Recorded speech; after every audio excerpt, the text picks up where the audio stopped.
నమస్కారం, welcome to I dream ధర్మ మార్గం విత్ విజిత కార్యక్రమానికి స్వాగతం. ప్రస్తుతం మనతో పాటు ఉన్నారు గీతా ప్రచారకులు పూజ్యశ్రీ స్వామి స్థిత ప్రజ్ఞానంద సరస్వతి గారు. ఇప్పుడు వారితో మాట్లాడి మరిన్ని విషయాలు తెలుసుకునే ప్రయత్నం చేద్దాం. నమస్తే అండి. హరి ఓం. నమస్తే. హరి ఓం.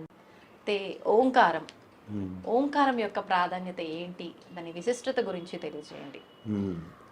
ఓంకారము అంటే అమ్మ, వాస్తవానికి మన యొక్క జీవితము, యావత్ జగత్తు, జీవ, ఈశ్వర ఈ మూడింటి యొక్క స్వరూపమే ఓంకారం. ఎందుకంటే వేదములు ఉన్నాయి కదా, వేదములు మొట్టమొదటిసారిగా 3 వేదములుగా ఉండేవి. అవి తరువాత కాలంలో 4 వేదములుగా అయ్యాయి. అందుకే మనకి చతుర్ముఖ బ్రహ్మకి 4 శిరస్సులు ఉంటాయి. 4 శిరస్సుల నుండి 4 వేదములు వచ్చినాయి అంటారు కదా.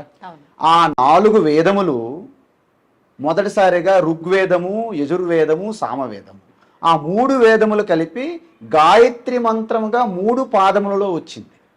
ఆ 3 పాదముల నుండి వ్యాహృతిస్ అంటారు. భూహు, భువ, సువహ అని మనకి పంతులు అని పండితులు చేస్తుంటారు. సో ఆ 3 వ్యాహృతుల నుండి అకారం, ఉకారం, మకారం వచ్చింది. ఆ 3 అక్షరముల నుండి ఓంకారం వచ్చింది. అంటే మొట్టమొదటిసారిగా ఆ బ్రహ్మాజీ నుండి ఉచ్చరించిన శబ్దమే ఓంకారము. అందుకే దాని పేరేంటి? ప్రణవః. ప్రణవ అంటే ఏంటి?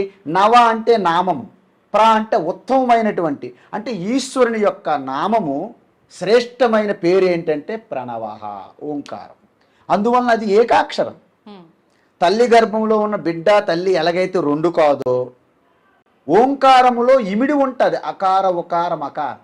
అకారం అంటే సృష్టి, జగత్తు యొక్క సృష్టి. ఉకారం అంటే దాని యొక్క స్థితిని తెలియజేస్తుంది. మకారం అంటే లయం. ఇప్పుడు సముద్రంలో ఒక బుడగ వచ్చింది, అది సృష్టి.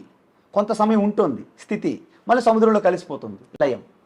అందుకే అకారం అంటే బ్రహ్మ, ఉకారం అంటే విష్ణు, మకారం అంటే శివ. అకారం అంటే సరస్వతి, ఉకారం అంటే లక్ష్మి, మకారం అంటే దుర్గా. ఈ విధంగా మీరు యావత్ సృష్టి అంతా అకార, ఉకార, మకారాత్మకం. అందువలన ఆ ఓంకారాన్ని మనము పూర్తిగా ఓమిత్యేకాక్షరం బ్రహ్మ వ్యాహరన్ మామనుస్మరన్ అని భగవద్గీతలు చెప్పారు. అంటే ఈ విధంగా భూత, భవిష్యత్తు, వర్తమానం ఓంకారమేవా. సర్వం సృష్టి, యావత్తు సృష్టి, స్థితి, లయ ఓంకారమేవా. అర్థమైందమ్మా? సో ఆ ఓంకారమే సకల వేదముల యొక్క సారం. అందువలన ఆ ఓంకారము 2 రకాల ఈశ్వర తత్వాన్ని తెలియజేస్తుంది. ఒకటి సగుణ రూపంగా ఉన్న ఈశ్వరుని కూడా ఓంకారం తెలియజేస్తుంది. నిర్గుణ ఈశ్వర స్వరూపాన్ని కూడా ఓంకారం తెలియజేస్తుంది. సో నిర్గుణ ఈశ్వర స్వరూపాన్ని మనం దర్శించలేము. కానీ దర్శించాలంటే మనకు ఒక చిన్న సింబల్ కావాలి, చిహ్నం లాంటిది. ఇప్పుడు భారతదేశం అంతా విస్తరించి ఉంది, నమస్కారం పెట్టినది ఎక్కడ పెడతాం? సో భారతదేశం అంతటికి ఒక గుర్తు, ఒక జాతీయ జెండా. ఓకే, జాతీయ జెండాకి నమస్కారం పెట్టు, సెల్యూట్. అదేవిధంగా ఈ వ్యాపించి ఉన్నటువంటి పరమాత్మ నిర్గుణ ఓంకారానికి ఒక ప్రతీకగా ఓంకార ఉచ్చారణ చెయ్యాలి. ఎలా చెయ్యాలి? అకారం అంటే ఓంకారం ఓ అని ప్రారంభించి ఇలాగ మనకి ఒక వేవ్ లెంత్ ఫ్రీక్వెన్సీ బ్యాండ్ పెడుతుంటాయి కదమ్మా, ఇలాగా ఓ మన స్లోగా పెంచుతూ ఉత్కృష్టమైనటువంటి ఒక లెవెల్కి తీసుకెళ్ళి మళ్ళీ స్లోగా తగ్గించుకుంటూ ఓం.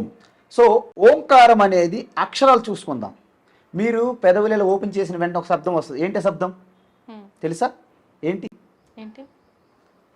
ప్రతి ప్రాణి ఇలాగా నోరు ఇలాగా పెదవులు ఓపెన్ చేసిన ఒక శబ్దం వస్తుంది, దాన్ని అకారం. మీరు పెదవులు ఇలా మూసి ఇలా ఓపెన్ చేయండి, సో కొంచెం శబ్దం రావాలి బయటికి. శబ్దం ఎందుకు వస్తుంది? జస్ట్ అంటే స్లో అవ్వచ్చు మోషన్, కానీ ఒక సౌండ్ వచ్చిందంటే అకారం. ఏదైనా మాట్లాడే ముందు నోరు ఓపెన్ చేస్తాం కదమ్మా, ద బేసిక్ సౌండ్ అకారం అన్నమాట. ఓకేనా? మరి మనకి ఎన్ని అక్షరాలు ఉన్నాయి మన తెలుగు భాషలో? ఎన్ని అక్షరాలు? 56. Very good. మర్చిపోయారేమన్నా నాకు భయం వేసింది. చివరి అక్షరం ఏంటి?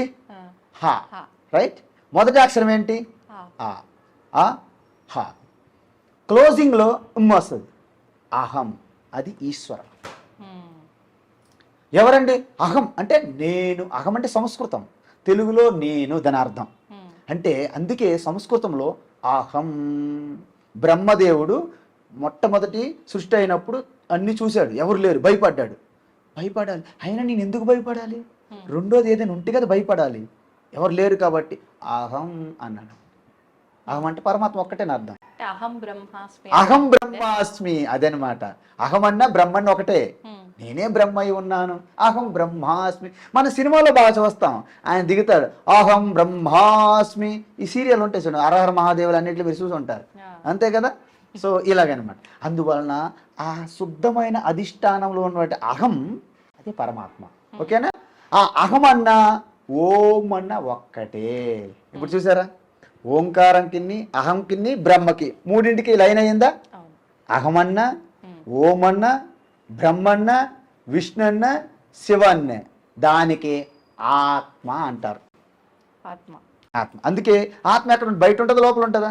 లోపల ఉంటుంది. లోపలే కాదు, బయట లోపల ఉంటుంది. బయట లోపల ఉంటే ఏమి ఉండదు. యాక్చువల్లీ మీ ముందే చెప్పాను, ఆకాశములు. ఇప్పుడు ఈ గది ఉంది కదమ్మా, ఈ గదిలో ఆకాశం ఉందా, బయట ఉందా ఆకాశం? చెప్పండి. మరి గది లోపల ఉన్నది ఏంటి? ఖాళీ. ఈ ఖాళీ ప్రదేశం ఏంటంటే ఏమంటారు? ఆకాశమే. ఎలా? ఈ ఖాళీ ఆకాశం అంటే ఖాళీ ప్రదేశాన్ని ఆకాశం అంటారు. ఈ ఖాళీ ఉంది కదా, అవకాశం ఇస్తుంది అనమాట.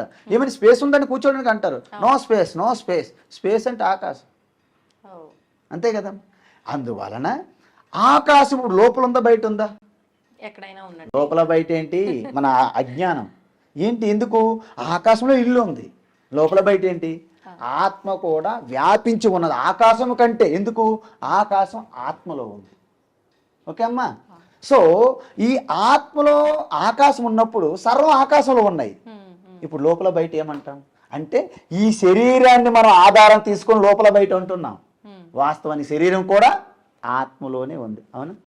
అందుకే ఈశ్వర అన్న ఆత్మ అన్న ఒక్కటే, ఆత్మన్న పరమాత్మన్న ఒక్కటే. శుద్ధమైన నెయ్యి, నెయ్యి అంటారు, విన్నారు? శుద్ధమైన నెయ్యి, నెయ్యి ఏమైనా తేడా ఉంటుందా? అంటే మీరు ఏదో కల్తీ చేస్తే తప్ప. పరమాత్మకి ఆత్మ తేడా లేదు, కానీ అందువలన పరమాత్మయే ఉన్నది.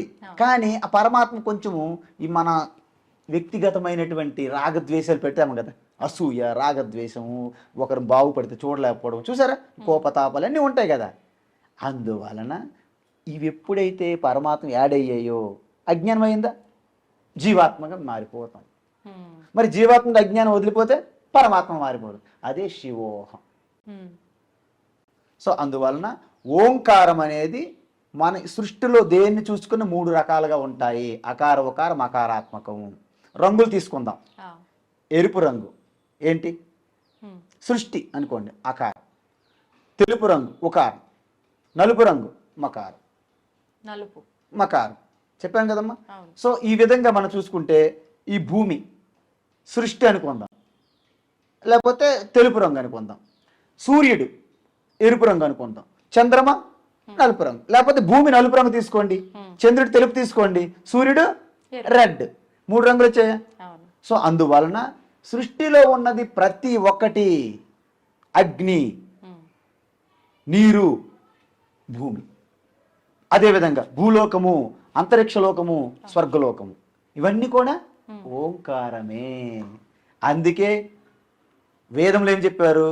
సర్వే వేదాయ పదమామనంతి తపాంసి సర్వాణి చ యద్వదంతి యదిచ్ఛంతో బ్రహ్మచర్యం చరంతి తత్తే పదం సంగ్రహేణ బ్రవీమి. ఓం ఇత్యేతత్. యమధర్మరాజుకి అడిగాడు నచికేత కఠోపనిషత్తులు, మనం ఈ సృష్టి అంతటికి మూలమేంటి? ఇవన్నీ ఎక్కడి నుంచి వస్తున్నాయి, ఎక్కడికి పోతున్నాయి? సృష్టి ప్రళయం అయిపోయినా చివరికి మిగిలేది ఏమిటి, అది చెప్పండి అన్నారు. యమధర్మరాజు ఏం చెప్పాడు? ఇందుకు ఆయనే department. Yamadharmaraju is department head కదా, ఆయనే చెప్పాలి. ఇంకెవరు చెప్తారు? మీరు నేనేం చెప్తాము? విజిత గారు ఏమో ఆవిడ చనిపోతే ఆయన ఏమవుతారు చెప్పండి, మీకు ఎలా తెలుసు? మీరు మృత్యుదేవత కాదు కదా. Yamadharmaraju is the right person, right? Yamadharmaraju కూడా నిమిత్త మాత్రుడు కాదా? అంటే ఆయన భగవంతుడు ఏది చేయమంటే అది చేసే ఒక, మన భాషలో చెప్పాలంటే వండర్ఫుల్ వండర్ఫుల్. అది అలాగ అడుగుతుంటా, నేను చెప్తుంటా. వాస్తవానికి ఈ విశ్వము, ఈ ప్రపంచము, సృష్టి, విశ్వమంతా కూడా ఒక ప్రభుత్వం అనుకుంటే దాంట్లో ఒక మంత్రి యమధర్మరాజు. ఆయన డిపార్ట్మెంట్ ఏంటి? న్యాయము, అంటే లా అండ్ ఆర్డర్. జడ్జి మాదిరిగా లా అండ్ ఆర్డర్. ఇప్పుడు లా అండ్ ఆర్డర్ చూసారా? ఎవరి మీద అయితే మనకు పడదో వాళ్ళ మీద కేసులు పెట్టి లోపలేసేస్తున్నారు. ఈ టైప్ ఆఫ్ లా ఆర్డర్ కాదు, లా అండ్ ఆర్డర్ కాదు. ఒక నిష్పక్షపాతంగా, ఒక పార్షియాలిటీ లేకుండా, ఇంపార్షియల్, ఏంటి పార్షియాలిటీ లేదు, అలాంటి లా అండ్ ఆర్డర్, ధర్మం. అందుకే ధర్మ దేవత అంటారు. అందుకే మహాభారతంలో ఆ యమధర్మరాజు యొక్క వరప్రసాదమే ధర్మపుత్ర, యుధిష్ఠిర. ఓకే అమ్మా, ఇది ఓంకారం. అందువలన మనము నిర్గుణ నిరాకార పరమాత్మే ముఖ్యమైనటువంటి చివరి సత్యం. దాన్ని చేరుకోవడానికి మనకు ఒక ఆలంబన కావాలి. అందువలన ఓంకారం అనేది ఒక సింబల్. ఈ ఓంకారంతో ప్రారంభించి నిర్గుణ ఓంకారానికి చేరుకోవచ్చు. అందుకే ఓంకారం మించినటువంటి మంత్రం కానీ, ఓంకారం 2 ఉన్నాయి. లక్కీగా ఏంటంటే పేరు ఓంకారమే, మంత్రం ఓంకారమే, అన్ని అలా ఉండవు. మంత్రం 2, రామ నామము మంత్రము, అలాగా. అందువలన ఓంకారము 2 in 1 అనమాట, మల్టీపర్పస్. అది ఓంకారము. అందువలన ఓంకారం ఉచ్చారణ ఎలా చేయాలి? కొంతమంది తప్పు చేస్తున్నారు, అందుకే చెప్తున్నా. కొంతమంది ఓంకారం ఏం చెప్పాను? ఆ ఊ మా అని చెప్పాను. వాళ్ళు ఎలా ఉచ్చరిస్తారు? ఆ ఊ మా. తప్పు. ఓకే, సరైన ఉచ్చారణ ఏంటంటే ఎలాగైతే ముందే చెప్పాను, తల్లి గర్భంలో బిడ్డకి తల్లికి ఎలాగైతే వేరు చేయకూడదో, ఈ 3 ఒక అక్షరంగా ఇమిడి ఉన్నాయి, లోడ్ అయ్యి, మనం విడదీయకూడదు. ఆ ప్లస్ ఊ ఏమవుతుందమ్మా? గుణసంధి తెలుగులో ఓ అవుతుంది, అవునా? ఆ ప్లస్ ఊ ఓ, ఓమైందా? అందువలన ఓం అనాలి అంతే తప్ప ఆ ఊ మా అనకూడదు. వేరే జంతువులు అరుస్తాయి, అలాగా విడదీస్తే వేరే జంతువులు ఒక్కోసారి మన వీధుల్లో ఉంటాయి, ఆవు అని ఒక్కోసారి శబ్దాలు చేస్తుంటాయి, తప్పు అది. అందువలన కొంతమంది పెద్ద గురువులు కూడా ఆవు మా తప్పు, విడదీయకూడదు. సరైన ఉచ్చారణ ఏంటి? ఓ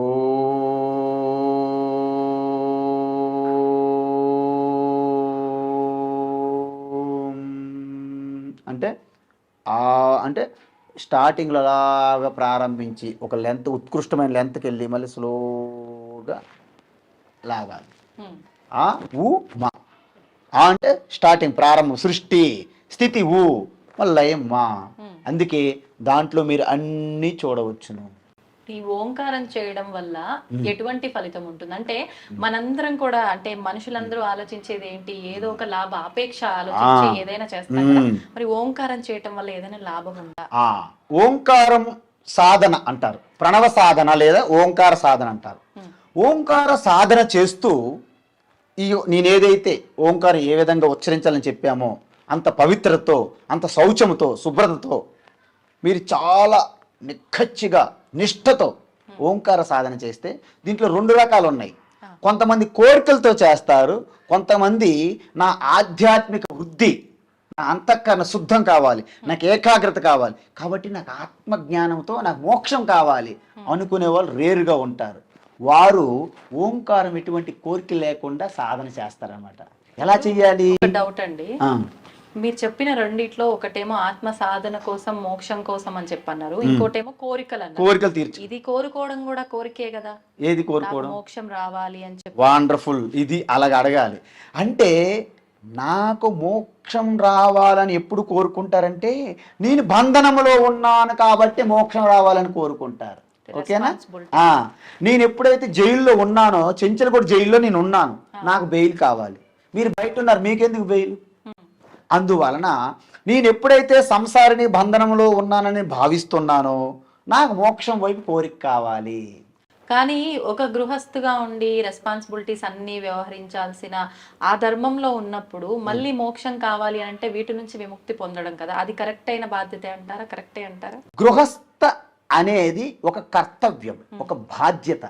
ఆ బాధ్యత చేస్తూ అసలు మానవ జన్మ యొక్క లక్ష్యం ఏమిటి, గమ్యం ఏమిటి అంటే, మానవ జన్మ యొక్క గమ్యం ఏంటంటే మానవత్వము నుండి మాధవత్వం పొందడమే మన యొక్క లక్ష్యం.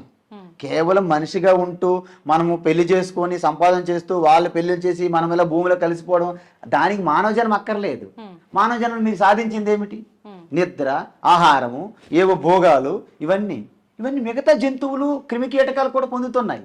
మీకు చిన్న ఉదాహరణ. ఒకసారి వ్యాస మహర్షి అరణ్యములో సంధ్యావందనాది కార్యక్రమం చేసి వెళ్ళిపోతున్నారంట. ఒక రోడ్డు రహదారిలో వెంటనే ఒక్కసారి ఒక కీటకం ఉంది, ఈగ, ఒక కీటకం లాంటి క్రిమి చాలా స్పీడ్గా వెళ్తుందట రోడ్ దాటి. వెంటనే వ్యాస మహర్షి చూశాడు, బా ఏంటి ఇంత స్పీడ్ వేగంగా వెళ్తున్నది అని తన తపశ్శక్తితో ఆ యొక్క కీటకానికి మాట్లాడే శక్తి ఇచ్చాడు. ఇచ్చి అడిగారు, ఏమి కీటకం గారు ఇంత స్పీడ్గా ఇంత వేగంగా వెళ్ళడానికి కారణం ఏంటి? అయితే అన్నారంట, కృష్ణార్జునుల రథము వస్తుందట ఆ దారిలో, ఆ స్పీడ్కి నేను ఒకవేళ ఆ రథం కింద పడిపోయి ఎలాగైతే మరణిస్తున్నాను భయంతో నేను చాలా వేగంగా వచ్చాను మహర్షి అన్నది. మేమందరం ఉన్నాము, మాగలేని భయము, నీవు కీటకాన్ని నీకు ఎందుకు అంత బాధ, నీకు చనిపోతే ఏంటి నష్టం అన్నారట. అయ్యయ్యో ఎంత మాట అన్నారు, మాకు భార్య బిడ్డలు ఉన్నారు, మాకు ఇంద్రియములు ఉన్నాయి, మాకు సుఖాలు ఉన్నాయి, మీరే సుఖాలు పొందుతారు, మేము అవే సుఖాలు పొందుతున్నాం, అందువలన మా సంసారం మాకు ఉన్నది అని చెప్పిందంట కీటకం. అందువల్ల దీన్ని బట్టి మనకేమర్థమైంది, మీరు చెప్పిన కోరికలు, నేను గృహస్థులని, నీ పిల్లలు పెళ్లి చేయాలి, మా అబ్బాయి ఉద్యోగం కావాలి, మా అమ్మాయికి పెళ్లి కావాలి, మేము కొత్త ఇల్లు కట్టుకోవాలి, మేము కొత్త వెంచర్లు వేయాలి, ఇవన్నీ ఈ భోగాల కోసమే కదా. ఈ భోగాల కోసం మానవజనం అక్కర్లేదంట.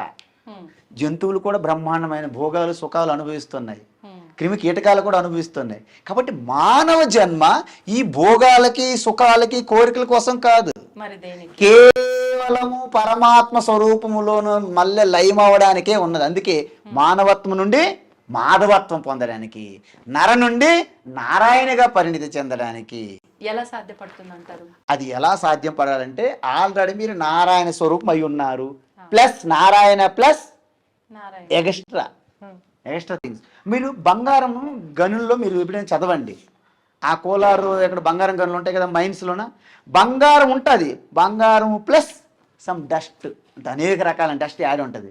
ఇప్పుడు బంగారంగా మారాలంటే ఏం చేయాలి?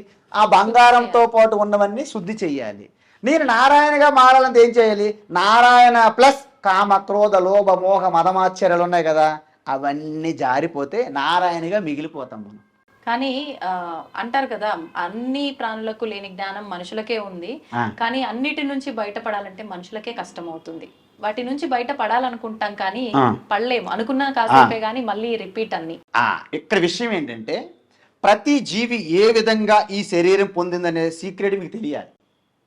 మనం అనేక జన్మల అనాది కాలంగా పరమాత్మ స్వరూపం నుండి వచ్చాము. ఎలా వచ్చామంటే, సముద్రము నీరు ఎలాగైతే వేడికి బాష్పీకరణం చెంది ఎలాగైతే మేఘావృతమయ్యి మళ్ళీ వర్షాలుగా మారి మళ్ళీ ఎలాగైతే నదులుగా మళ్ళీ ప్రవహించి మళ్ళీ ఎలాగైతే సముద్రంలో కలుస్తున్నదో, ఈ ప్రాణులన్నీ కూడా పరమాత్మ స్వరూపం నుండే విస్ఫులింగాహ, ఎలాగైతే అగ్గి నుండి నిప్పురవ్వలు వస్తాయో అలా వచ్చాయి కదా.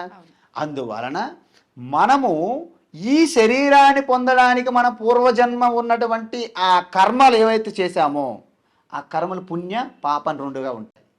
ఎక్కువ పుణ్యం మీరు చేశారనుకోండి దేవతా శరీరాన్ని పొందుతారు.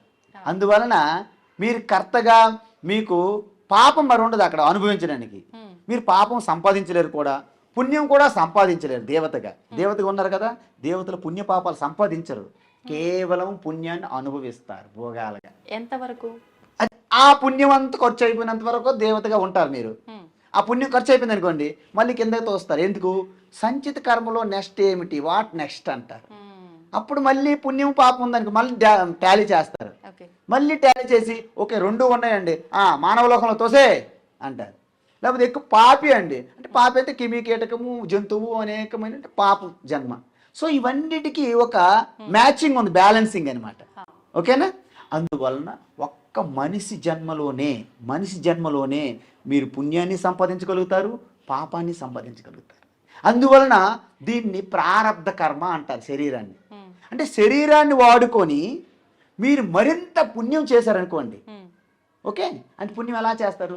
దాన ధర్మములు, పంచమహాయజ్ఞాలు, పూజించడము, దేవీ దేవత ఉపాసన, కర్మయోగము, తోటి ప్రాణులకి తోటి మనుషులకి సహాయం చేయడము, కరుణ, దయ, పరోపకారం అని చేయడం. సో ధర్మాన్ని ఆచరించడం. సో మనకి ఈ పూర్వజన్మ కర్మలన్నిటికీ కర్మఫలం ఉంటుంది కదమ్మా, దాన్ని సంచిత కర్మ అంటారు. సో సంచిత కర్మ నుండే ఈ జీవరాశులన్నీ కూడా వస్తుంటాయి. వాటికి ఏ విధంగా ఆ కర్మ ఫలాన్ని అనుభవించాలి, క్షయం అవ్వాలి, దానికి అనుగుణంగా శరీరాలు వస్తాయి. సో ఎక్కువ పుణ్యము ఉత్తమమైనటువంటి లోకాలలో ఉన్న దేవీ దేవతలుగా, మిశ్రమము మానవ లోకములో, ఇంకా హీనమైనటువంటి పాపం ఎక్కువ క్రిమి కీటకాలు అలాంటి శరీరాలు పొందుతారు. అందువలన మానవ జన్మ పొందాము అంటే మీకు కొంత స్వేచ్ఛ ఉన్నది. 50-50 అంటారు మనకి. కౌన్ బనేగా కరోడుపతి, ఇక్కడ కౌన్ బనేగా మోక్షపతి అనమాట. అంటే ఏంటి, మనకి 50% మన స్వేచ్ఛ ఉంది, 50% ప్రకృతి రూపంగా ఈశ్వర చేతిలో ఉన్నది. మీరు ఈవేళ ఇంటర్వ్యూకి రావాలనుకున్నారు, మధ్యలో ట్రాఫిక్ జామ్ ఇరుక్కున్నారు, మీరు రాలేరు. సో అది ప్రారంధం, మీకు ఈశ్వరుడు సహకరించలేదన్నమాట. మీ ప్రయత్నం చేశారు, కానీ మన ప్రయత్నం చేస్తుండాలి, ప్రకృతి అంతా సహకరించాలి. అప్పుడే మీరు విజయం సాధిస్తుంటారు ప్రతి టాస్క్ ఏదైనా. కానీ ఇప్పుడు మీరు మానవ జన్మ శరీరం పొందారు, పొంది అప్పుడు ఏం చేయాలి, వాస్తవానికి మీ పరమాత్మ స్వరూపులే, కానీ మీ శరీరంకి నేను పరిమితమై ఉన్నాను, ఐ ఆమ్ దిస్ బాడీ అనే భావన వచ్చింది. ఆ భావన మీ మనసులో కలిగింది. ఫస్ట్ మీ శరీరం కంటే మీ మనసులో కలుగుతుంది. మనసులో నేను శరీరం అనగానే శరీరం కలుగుతుంది, లేకపోతే శరీరం అనే ధ్యాసే మనకు ఉండదు. నేను నాది అనే భావన, ఈ శరీరమే నేను అనే భావన శరీరం కంటే ముందు మనసులో కలుగుతుంది. అందుకే body is nothing but is idea in your mind అంటారు. Body is nothing but it is an idea in your mind. Then what is the mind? Mind is just a flow of thoughts, శృంఖలంగా ఉన్నటువంటి ఆలోచనలు. అవి లేకపోతే mind is dead అంటారు. Mind is no mind. అంటే mind ఎప్పుడైతే పూర్తిగా ఉండకంట ఉంటుందో, అంటే నాశనం చేయక్కర్లేదు, దాంట్లో ప్రవాహం ఆపగలిగితే అప్పుడు no mind. Then what happened? అహం స్వరూపంగా మారిపోతుంది. మీకు ఇంతకుముందు చాలాసార్లు చెప్పుంటాను, ఉప్పు బొమ్మ సముద్రంలోకి వెళ్ళి సముద్రంగా మారిపోయినట్టుగా అహం అనే నేను సంకుచితంగా ఉన్నానని, నేనే వ్యక్తిగా ఉన్నానని నేను అండపిండ బ్రహ్మాండం అంతా వ్యాపించి ఉన్నటువంటి ఆ శివస్వరూపంగా మారిపోతారు అన్నమాట. దట్ ఈస్ కాల్డ్ శివోహం. అంతేగాని నేను ఈ శరీరంతో శివ కాదు, మహా అయితే శవం అవుతాం టైం వస్తే. శరీరం శాశ్వతం కాదు, అది దీంట్లో రెండు ఉన్నాయి. ఒకటి మారిపోతుంది, పుడుతుంది, ఉంటుంది, పోతుంది, పుడుతుంది, ఉంటుంది, పోతుంది, ఈ సైకిల్గా ఉన్నటువంటి ప్రకృతి ఒకటి ఉంది. దీనికి పుట్టినప్పుడు చూస్తుంది, ఉంటున్నప్పుడు చూస్తుంది, పోయినప్పుడు కూడా చూస్తుంది, మిగిలిపోతుంది. దాన్ని సాక్షి శివ. అందుకే ఈ వస్తుంది పోతుంది దాన్ని పార్వతి అంటారు. నిత్యము శాశ్వతంగా ఉండేదాన్ని శివ అంటారు. ఈ రెండు కలిపి ఏమైంది? శివశక్తి. ఇది శివశక్తే. సృష్టిలో మీరు ఎక్కడ టచ్ చేసిన శివశక్తి. అందుకే మన చంద్రయాన్ 3లో మన మన మన భారతదేశం నుంచి ఏదైతే గ్రహం అక్కడ మనకి ఆ స్థానంలో పెట్టారో దానిని శివశక్తి అని పేరు పెట్టారు. చంద్రమండలంలో మన యొక్క పాయింట్ శివశక్తి అని పెట్టారు ప్రధానమంత్రి గారు. సో అందువలన ఏవత్ బ్రహ్మాండం అంతా శివశక్తియే.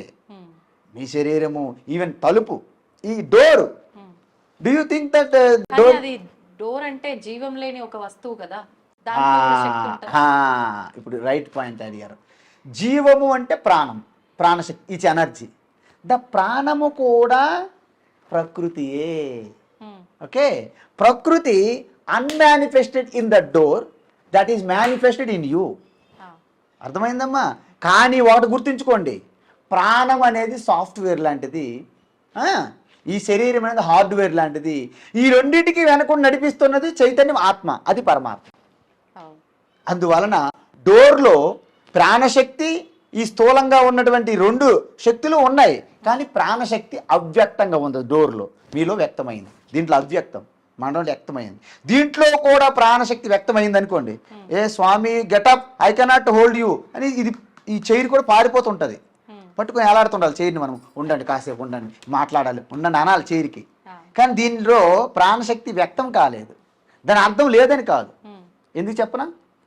పాలులో మనం చూస్తే వెన్న మీకు కనిపిస్తుందా? లేదు. పాలులో వెన్న ఉంటుందా ఉండదా అని మీరు చూడడం లేదని లేనట్టు లెక్క. ఉంటుంది. నీళ్ళు, ఒక గ్లాసు నీరు తీసుకురమ్మంటాను, దాంట్లో కొంత ఉప్పు వేస్తా, కలుపుతాం, ఉప్పు కరిగిపోయింది. ఇలా చూస్తే మీకు ఉప్పు కనిపిస్తుందా? కనిపించదు. కానీ ఆ నీటిలో ఉప్పు ఉందా లేదా ఎలా తెలుస్తుంది? కలిపాం కాబట్టి. కలిపాం కాదు, మీరు కలిపినట్టు చూడలేదు, టేస్ట్ చేస్తే. చూసారా? ఆ టేస్ట్ గురించి చెప్పాలి. అంటే చూసేది కాదు. ఎక్కడ రుచించేది. అబ్బా ఉప్పు అంటాం. అదేవిధంగా దీంట్లో కూడా ప్రాణశక్తి అవ్యక్తంగా ఉన్నది, ఆత్మ ఉన్నది. ఉమ్, అంటే పరమాత్మ ఆత్మ అంటే కేవలం మాట్లాడడమే కాదు, ఉమ్, ఉనికిగా ఉన్నది. ఉంది, చైర్ ఉందా, టేబుల్ ఉందా, మీరు ఉంది, నేను ఉంది, టేబుల్ ఉంది, చైర్ ఉంది. ఈ ఉంది అంటే అన్నిటి కామన్గా అది పరమాత్మ. ఉమ్. కాబట్టి మానవ జన్మ రావడం చాలా దుర్లభం అన్నారు. అందుకే అంటే తెలియనిది ఏదో ఉంది అక్కడ అని అంటే ఖచ్చితంగా అది పరమాత్మ. ఉంది. ఆ, మీ నా లోపల పరమాత్మ చూడండి, మీరు శరీరం ధ్యాస విడిచిపెట్టండి, ఫస్ట్ మీ కళ్ళు మూసుకోండి, ప్రపంచం ఏమైంది, మాయమైంది. ఒకవేళ మీరు ఆరోగ్యంగా ఎక్సలెంట్గా ఉన్నారనుకోండి, మీ శరీరం మీద ధ్యాస కూడా ఉండదు. అవును. ఫుట్బాల్ ప్లేయర్స్ ఏదైనా టెన్షన్లో శరీరం గురించి ఆ ధ్యాసే ఉండదు మనకి. ఎందుకు, మనసు లెవెల్కి వెళ్ళిపోయాం మనం. ఆ, అందువలన శరీరంను ధ్యాస విడిచిపెట్టండి, మనసును వాచ్ చేయండి, పరికించండి, మనసులోకి తొంగి చూడండి. ఉమ్, మనసులోకి మనం ఒకసారి తొంగి చూస్తే మనసులో ఏం జరుగుతున్నవని అలా పైకి వస్తాయి. ఉమ్, ఎలాగైతే నీటి లోపల ఉన్నటువంటి ఆ మురికి ఎలాగైతే పైకి వస్తే కలిపితే ఆ మనసులో అలాగ చెడు ఆలోచనలు అన్నీ వచ్చేస్తాయి అన్నమాట. అలా వచ్చి అలా పోతాయి అన్నమాట. మనసు శుద్ధమైపోతుంది. శుద్ధమైన మనసు ఏమవుతుంది, మీ స్వరూపంలో కలిసిపోతుంది. మీ స్వరూపమే పరమాత్మ. ఓకే. ఈశ్వర సర్వభూతాన హృదయేషర్జున తిష్టతి. ఉమ్, ప్రతి ప్రాణి హృదయస్థంలో పరమాత్మ ఉన్నదని చెప్పారు కదా. అవును, అవును. దాన్ని దర్శించనిది ఎలా చెప్పాలి అంటే, ప్రతి బల్బు వెలుగుతుందా, దాని వెనక కరెంటు ఉన్నదని అర్థం. ఫిలమెంటు బల్బు ఉన్నాయి, కానీ వెనకున్న శక్తి గురించి మాట్లాడుతున్నాను నేను. ఉమ్, మీ శరీరం అనేది బల్బు, మీ మనస్సు అనేది ఫిలమెంట్. ఆ ఫిలమెంట్ వెలగడానికి ఒక చైతన్యం ఉంది. ఆ చైతన్యమే చిదానంద రూప శివ. అది మీ ఒరిజినల్.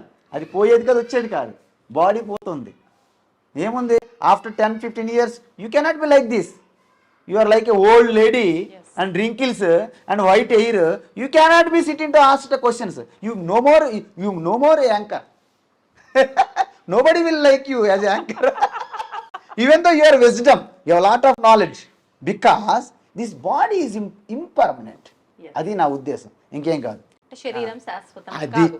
అదే అందుకే ఈ శరీరము తల్లి గర్భం నుండి వచ్చినప్పుడు ఎంత ఉంది, ఇప్పుడు ఎంత ఉంది. ఇది కేవలము ఎంత ఫుడ్, దీన్ని ఫుడ్ సీత్ అన్నారు. అన్నమయ కోశము, అన్నం మీద ఆధారపడి ఉంది. ఎంత తింటే అంత లావు. ఇది సినిమాలు అంటారు, ఎంత తాగితే అంత ఇది బలం అంటాడు. అది అన్నట్టు ఇది ఎంత తింటే అందులో ఫుడ్ మాన్. అన్నయ్య.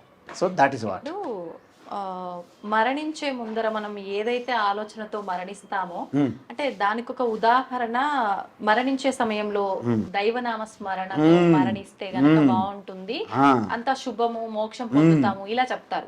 అంటే దీన్ని బట్టి మరణించే సమయంలో ఏ ఆలోచనతో చనిపోతామో ఆ ఆలోచనే మనకు నెక్స్ట్ క్యారీ ఫార్వర్డ్ అవుతుంది అని చెప్పి, మనమంటూ కొన్ని, అంటే ఒక పర్సన్ ఎన్ని సంవత్సరాలు బతుకుతాడో అన్ని సంవత్సరాల్లో ఎన్నో కర్మలు చేస్తాం. ఇందాక మీరు అన్నట్టు పాపం, పుణ్యం, ఇవన్నీ పక్కన పెట్టేసి ఆ మరణించే సమయంలో అన్న ఒక్క ఆలోచనతోటే మన జన్మ నెక్స్ట్ క్యారీ ఫార్వర్డ్ అవ్వటము, ఇదంతా ఎంతవరకు నమ్మొచ్చు? ఒక ట్రాష్ అనుకోవచ్చేమో కదా. చాలా బాగా అడిగారు. మీ విషయం చెప్పనా, మీరు జీవితాంతము ఏదైతే అలవాటుగా చేసి ఉన్నారో అది మాత్రమే మరణించే సమయంలో వస్తుంది తప్ప అప్పటికప్పుడు నేను అనేస్తుంటే రాదు. ఒక చిన్న ఉదాహరణ చెప్పంటారా? ఒక వ్యక్తికి ఒక ఇనుప సామాన్లు మార్కెటింగ్ బిజినెస్ ఉంది. ఆయనకు 3 కొడుకులు ఉన్నారు. ఆయన ఎప్పుడు కూడా ఈశ్వరుని నామం ఉచ్చరించడం లేదు. వాళ్ళు ఎంత ప్రయత్నిస్తున్నా. ఇక ఆఖరికి ఆయన చనిపోయే పరిస్థితి వచ్చింది. అంటే ఏంటి, బెడ్ రీడ్ అని అంటాం కదమ్మా. ఇక 3 కూడా అక్కడ కూర్చున్నారు. ఓకేమ్మా. అయితే అప్పుడు ఏమన్నారంటే, లాస్ట్ పెద్దవాడు ఎక్కడ ఉన్నాడు, మీ తల దగ్గర ఏడుస్తున్నాడు నాన్నగారు. మరి రెండోవాడు మీ తొడభాగం దగ్గర కూర్చొని ఏడుస్తూ ఉన్నాడు. మరి చిన్నవాడు కాళ్ళ దగ్గర కూర్చొని ఏడుస్తున్నాడు. 3 ఎక్కడే చస్తే మరి షాపులో ఎవరున్నారు అన్నాడంట. ఇంకటి పోతాడు అంటే షాపు. అయితే అప్పుడు ఏం చేశారంటే, ఒక అతను, ఈయన ఈశ్వరుడు నామం అనట్లేదు, ఈయన ద్వారా ఏదైనా సరే ఈశ్వరుడి పేరు మనము ఉచ్చరింప చేస్తే చనిపోయే ముందు నాన్నగారికి ఉత్తమ గత వస్తుంది కదా. చిన్నోడు ఒక ప్రయత్నం చేశాడట. ఆయన ఒక సైన్స్ స్టూడెంట్. ఇప్పుడు మనము ఒక మ్యాథ్స్ మన స్టెప్స్ చేస్తుంటాం. సగం చేశారనుకోండి, 10 మార్క్స్కి మీకు 5 మార్క్స్ వస్తుంది తెలుసా. తెలుసా? స్టెప్స్ తెలుసా? ఎగ్జామ్స్లో మేము 10th క్లాస్ రాసేవాళ్ళం. ఒక 10 మార్క్స్ క్వశ్చన్ ఇస్తే కరెక్ట్ మీ స్టెప్స్ కనుక ఒక 50% కరెక్ట్ చేస్తే మీకు 55 మార్క్స్ వస్తాయి, హాఫ్ మార్క్స్ వస్తాయి. సో నారాయణ ఎన్ని అక్షరములు? 4. నారా అంటే ఎన్ని అక్షరములు? 50% వస్తుంది కదా పుణ్యం. ఎట్లా వస్తుందండి? పదం పూర్తవ్వందే. మ్యాథమెటిక్స్, ఎందుకంటే ఈజ్ ఏ మ్యాథమెటిషియన్. ఓకే, ఈ logic, is own logic and reasoning. So ఈ థాట్ దట్ అట్లీస్ట్ దేవుడి పేరు నారాయణ అనట్లేదు, అట్లీస్ట్ నారా అనిపిద్దాం అని వెంటనే ఆలోచించాడంట. వెంటనే బయటికి వెళ్ళి అక్కడ ఉన్నటువంటి ఒక నార తీసుకొచ్చాడట. నార తీసుకొచ్చి ఇక్కడ చూపెట్టాడు నాన్నగారి ముందు. నాన్నగారు ఇదేంటి? పీచు అన్నాడంట. ఆయన నార అనలేదు, చనిపోయాడు. అదృష్టం లేదు ఆయనకి. అదృష్టం కాదు, మీరు చెప్పిందే. ఇవన్నీ తప్పులు చేసి ఆ సమయంలో నారాయణ ఎంత అయిపోద్ది కదా స్వామి అన్నారు కదా. ఇంపాసిబుల్ అంటున్నాను నేను. ఎందుకంటే మీరు జీవితాంతము ఈ యొక్క జీవితమే కాదు తల్లి, ఎన్నో జన్మలు మీకు ఆ యొక్క సుకృతము, ఆ కృప, ఆ పుణ్యము, ఆ సత్కర్మల యొక్క ఉన్నది. కాబట్టి ఈరోజు ఒక గొప్ప ఆ దైవత్వం గురించి, ఆ సత్సంగము, ఆ గొప్ప విషయాలు, ఆ సత్సంగం జరిగే అవకాశం మీకు వచ్చింది. ఇది అందరికి రాదు. కొన్ని వేల కోట్లు ఈ మధ్య నేను చూశాను జూబ్లీహిల్స్లో, మా మిత్రులు ఒకరు 2500 3000 కోట్లు ఈ మధ్యన చనిపోయాడు ఆయన. ఎన్ని కోట్లైనా ఆయన్ని బతికించలేకపోయాయి కదా. కాబట్టి ఇవన్నీ కూడా ఈ రోజు మీరు అనుకుంటే అయిపోలేదు. ఈరోజు మీరు ఫోన్ చేయడము, నేను అవైలబుల్గా ఉండడము, ఇక రమ్మండము, ఇట్స్ నాట్ పాసిబుల్. ఈ plan has done long before. అందువలన మీరు అనుకున్నట్టు అనేక చెడు మార్గాలు, అనేక చెడు ప్రవృత్తి చేసి చివరిలో అజామిలుడేమో భాగవతంలో నారాయణ అన్నాడు కాబట్టి అది కాదమ్మా. అందుకే మనం ఎంత అభ్యాసం చేస్తే దాన్నే తపసా బ్రహ్మ విజిజ్ఞాసస్వ స తపో తప్యత స తపస్తప్వా అన్నారు. మీ తపస్సు అంటే ఆలోచనే అర్థం. విచారణ చేస్తేనే రమణ మహర్షి చెప్తారు, కోహం నేను ఎవరు, ఆయా నేను శుద్ధమైన అహం. ఆన్సర్ అది రాదు, చెప్పేవాడు ఉండడు, అడిగేవాడు ఉండడు. సైలెంట్. మౌనం వ్యాఖ్యాం ప్రకటిత పర బ్రహ్మతత్వం యువానం. ఇక కేవలం ఇలా చూపెట్టిననుకో మీకు అర్థమైపోద్ది. ఓ అర్థమైపోయింది అంటారు. ఇంక చెప్పలేదు నేను. ఎందుకంటే ఇదంతా త్రిగుణాత్మకం, 3 గుణాలు, సత్వగుణం, రజోగుణం, తమోగుణం. ఇది పరమాత్మ, శుద్ధ పరమాత్మ అహం. ఇది చెప్పాను కదా అంతఃకరణం, మనస్సు అని. ఈ మనస్సు వెళ్ళి వీటితో కలిసింది అనుకోండి, జాలీ గుడ్ టైం వీటితో వెళ్ళింది అనుకోండి, హాయ్ హాయ్ బాయ్ బాయ్ కావు ప్యూ మర్జావో roll and rock something like that. ఇది వెళ్ళింది దానికి సంసారం అనమాట. పిల్లలు, ఆడబొట్లు, బావమరుదులు, brother in laws, sister in laws, ఇదంతా మొత్తం పండగలు, దసరా, సంక్రాంతులు అనమాట. సో ఇదంతా సంసారమే కదా. ఈ గుర్తుండదు. ఒకవేళ వీటితో విరక్తి చెంది వైరాగ్యం పొంది, వివేక జ్ఞానముతో వీటికి సాక్షిభూతంగా ఉంటూ వీటితో అంటకుండా ఇటువైపు ఒకసారి చూసింది అనుకోండి, ఇప్పుడు వేరైపోయింది. అంటే మీకు ఇక ప్రకృతి, సంసారము, ఈ సృష్టి మాయ ఏమి చేయలేదన్నమాట. ఎందుకు? శివోహం అయిపోయింది అనమాట. ఇదే అహం బ్రహ్మాస్మి శివోహం. ఇదే జీవ బ్రహ్మ ఐక్యం అంటారు. దీన్ని చిన్ముద్ర లేదా జ్ఞానముద్ర అంటారు. ఈ ముద్ర చూస్తే నా స్వరూపం తెలిసిపోతుంది. అందువల్ల దక్షిణామూర్తి ఏం చెప్పడు, ఇలా జ్ఞానముద్ర చూపెడతాడు. ఋషులందరికీ జ్ఞానోదయం అయిపోయింది. చూసారా? ఈవేళ దక్షిణామూర్తి గారి దగ్గరికి వెళ్ళి మనం అనేక ప్రశ్నలు అడిగేద్దాం అని అందరూ వచ్చారంట. చుట్టూ మీలాగా కూర్చున్నారు. ఆయనేమో ఇలా కాళ్ళ మీద కాలేసి కూర్చొని ఇలాగా చిన్ముద్రలు చూపెట్టారు. మొత్తం మౌనం వ్యాఖ్య, మాటలు, ఉపదేశం లేదు, మాటలు లేవు, మాట్లాడుకోవడం మాట్లాడుకోవడాలు లేవు. కేవలం చిన్ముద్ర చూపించినంత మాత్రానే జ్ఞానోదయం అయిపోయింది. వాళ్ళ యొక్క సంశయాలన్నీ నివృత్తి అయ్యాయి. నా స్వరూపము పరమాత్మ స్వరూపము, నేను వీటితో సహజీవనం చేస్తున్నాను. ఇది అన్హోలీ రిలేషన్షిప్ అంటారు. అన్హోలీ అంటే తెలుసమ్మా? అపవిత్రము అంటే పవిత్రము కానిది. అపవిత్రం అంటారు తెలుసా? అపవిత్రం అనమాట. ఎందుకు? నేను శుద్ధమైన చైతన్యాన్ని, ఈశ్వరుణ్ణి, కానీ నేను బాడీతో అంటిపెట్టుకున్నాను. బాడీ అపవిత్రమే. ఎందుకు? నిత్య వికారం చెందుతుంది. బాడీ అనేది నా యొక్క వెహికల్ లాంటిది, నా కారు. మీ కారు మీరైపోతారా? కారుకి చిన్న లొత్త పడింది, మీకు అంటారా మీరు? కారు వేరు మీరు వేరు తెలుస్తుందా? అంటే కారు వేరు నేను వేరని చాలా బాగా తెలుస్తుంది, కానీ శరీరం నేను వేరంటే కొంచెం కష్టం. ఎందుకు? అంత ఇంకా సమీపం కాబట్టి. సో సమీపం బట్టి అనమాట. అంతే కదమ్మా. సో ఆ విధంగా మీరు ఈ శరీరం మీద ఎప్పుడైతే నిరంతరం విచారణ చేస్తుంటారో శరీరం నేను కాదు తెలిసిపోతుంది. మీకు రోగం వస్తుంది, రోగులందరూ ఆల్ పేషెంట్స్ కమ్ హియర్ అంటారు, రోగులు రండి అంటే రోగులు ఎవరు ఉండరు, రోగం వచ్చింది. మీరు రోగి కాదు, యువర్ ఆత్మ. కానీ అందరూ ఏమంటారు హాస్పిటల్లో రోగులు. మరేం చేస్తాం, మన అజ్ఞానం మనం యాక్సెప్ట్ చేస్తున్నారు. So that's what. గీతా పఠనం మన నిత్య జీవితంలో ఎటువంటి మార్పులు తీసుకొస్తాం? భగవద్గీత అనేది పారాయణం చేసే గ్రంథం కాదు. ఇది మొట్టమొదటి మీరు నేర్చుకోండి. ఎందుకంటే భగవద్గీత శ్లోకములు పారాయణం చేసింది ఎవరు? చిన్నపిల్లలు. ఎందుకు చేయిస్తాము? జీవితంలో ఎప్పుడైనా మళ్ళీ భగవద్గీత యొక్క తత్వం తెలుసుకుంటారు అనే ఆశతో వాళ్ళకి శ్లోకాలు పారాయణం చేయిస్తాం. పెద్దవాళ్ళు కూడా పారాయణం చేస్తే ఏం లాభం? భగవద్గీత పుణ్యం కోసం చదివేది కాదు, మరి దేనికోసం? మోక్ష శాస్త్రం. చదివినంత మాత్రానే మోక్షం పొందుతామా? చదివినంత మాత్రాన మోక్షం పొందరు. భగవద్గీత ఏం చెప్తుందంటే, Bhagavad Gita is not telling what you have. నీకు ఏమున్నది ఎంత ఉన్నదని భగవద్గీత సంబంధం లేదు. నువ్వెవరు అని చెప్తోంది. నువ్వెవరు అని చెప్పేటప్పుడు భగవద్గీత ఏం చెప్తుంది? You are not a simple, you are like అనంత ఐశ్వర్యం కలిగినటువంటి ఈశ్వర స్వరూపాన్ని నువ్వు అని అర్థం చూపెడుతుంది. అర్థంలో ఎలాగైతే స్పష్టంగా మనం చూసి మన బొట్టు పెట్టుకుంటామో అలా స్పష్టంగా భగవద్గీత మీకు మిర్రర్ చూపెడుతుంది. అందువలన ఆ మిర్రర్లో మేము చూసుకుంటాం, అబ్బా ఇక్కడ బ్లాక్ స్పాట్ ఉంది, ఇక్కడ బ్లాక్ స్పాట్ ఉంది. బ్లాక్ స్పాట్లు అంటే ఏంటి? ఈ రాగద్వేష అజ్ఞానం. ఈ ఏలాడుతున్నాం కదా, ఈ తల్లిదండ్రులు పిల్లలు ఇవంతా భ్రమ. ఎవరికి ఎవరు అంత పరమాత్మ స్వరూపులే. వాళ్ళు టెంపరీగా వాళ్ళ ద్వారా మీరు వచ్చారు, మీ ద్వారా వస్తారు. ఇదంతా ఈశ్వర ప్లాన్, డివైన్ ప్లాన్. అందువలన అందుకే మనకి ఎక్కడ ప్రమాదం వస్తుంది?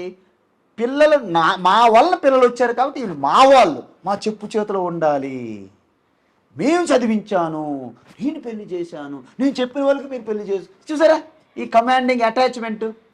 లవ్ అంటే ప్రేమ పేరుతో తల్లిదండ్రులు కూడా మోహంలో పడిపోతారు, రాగంలో పడిపోతారు.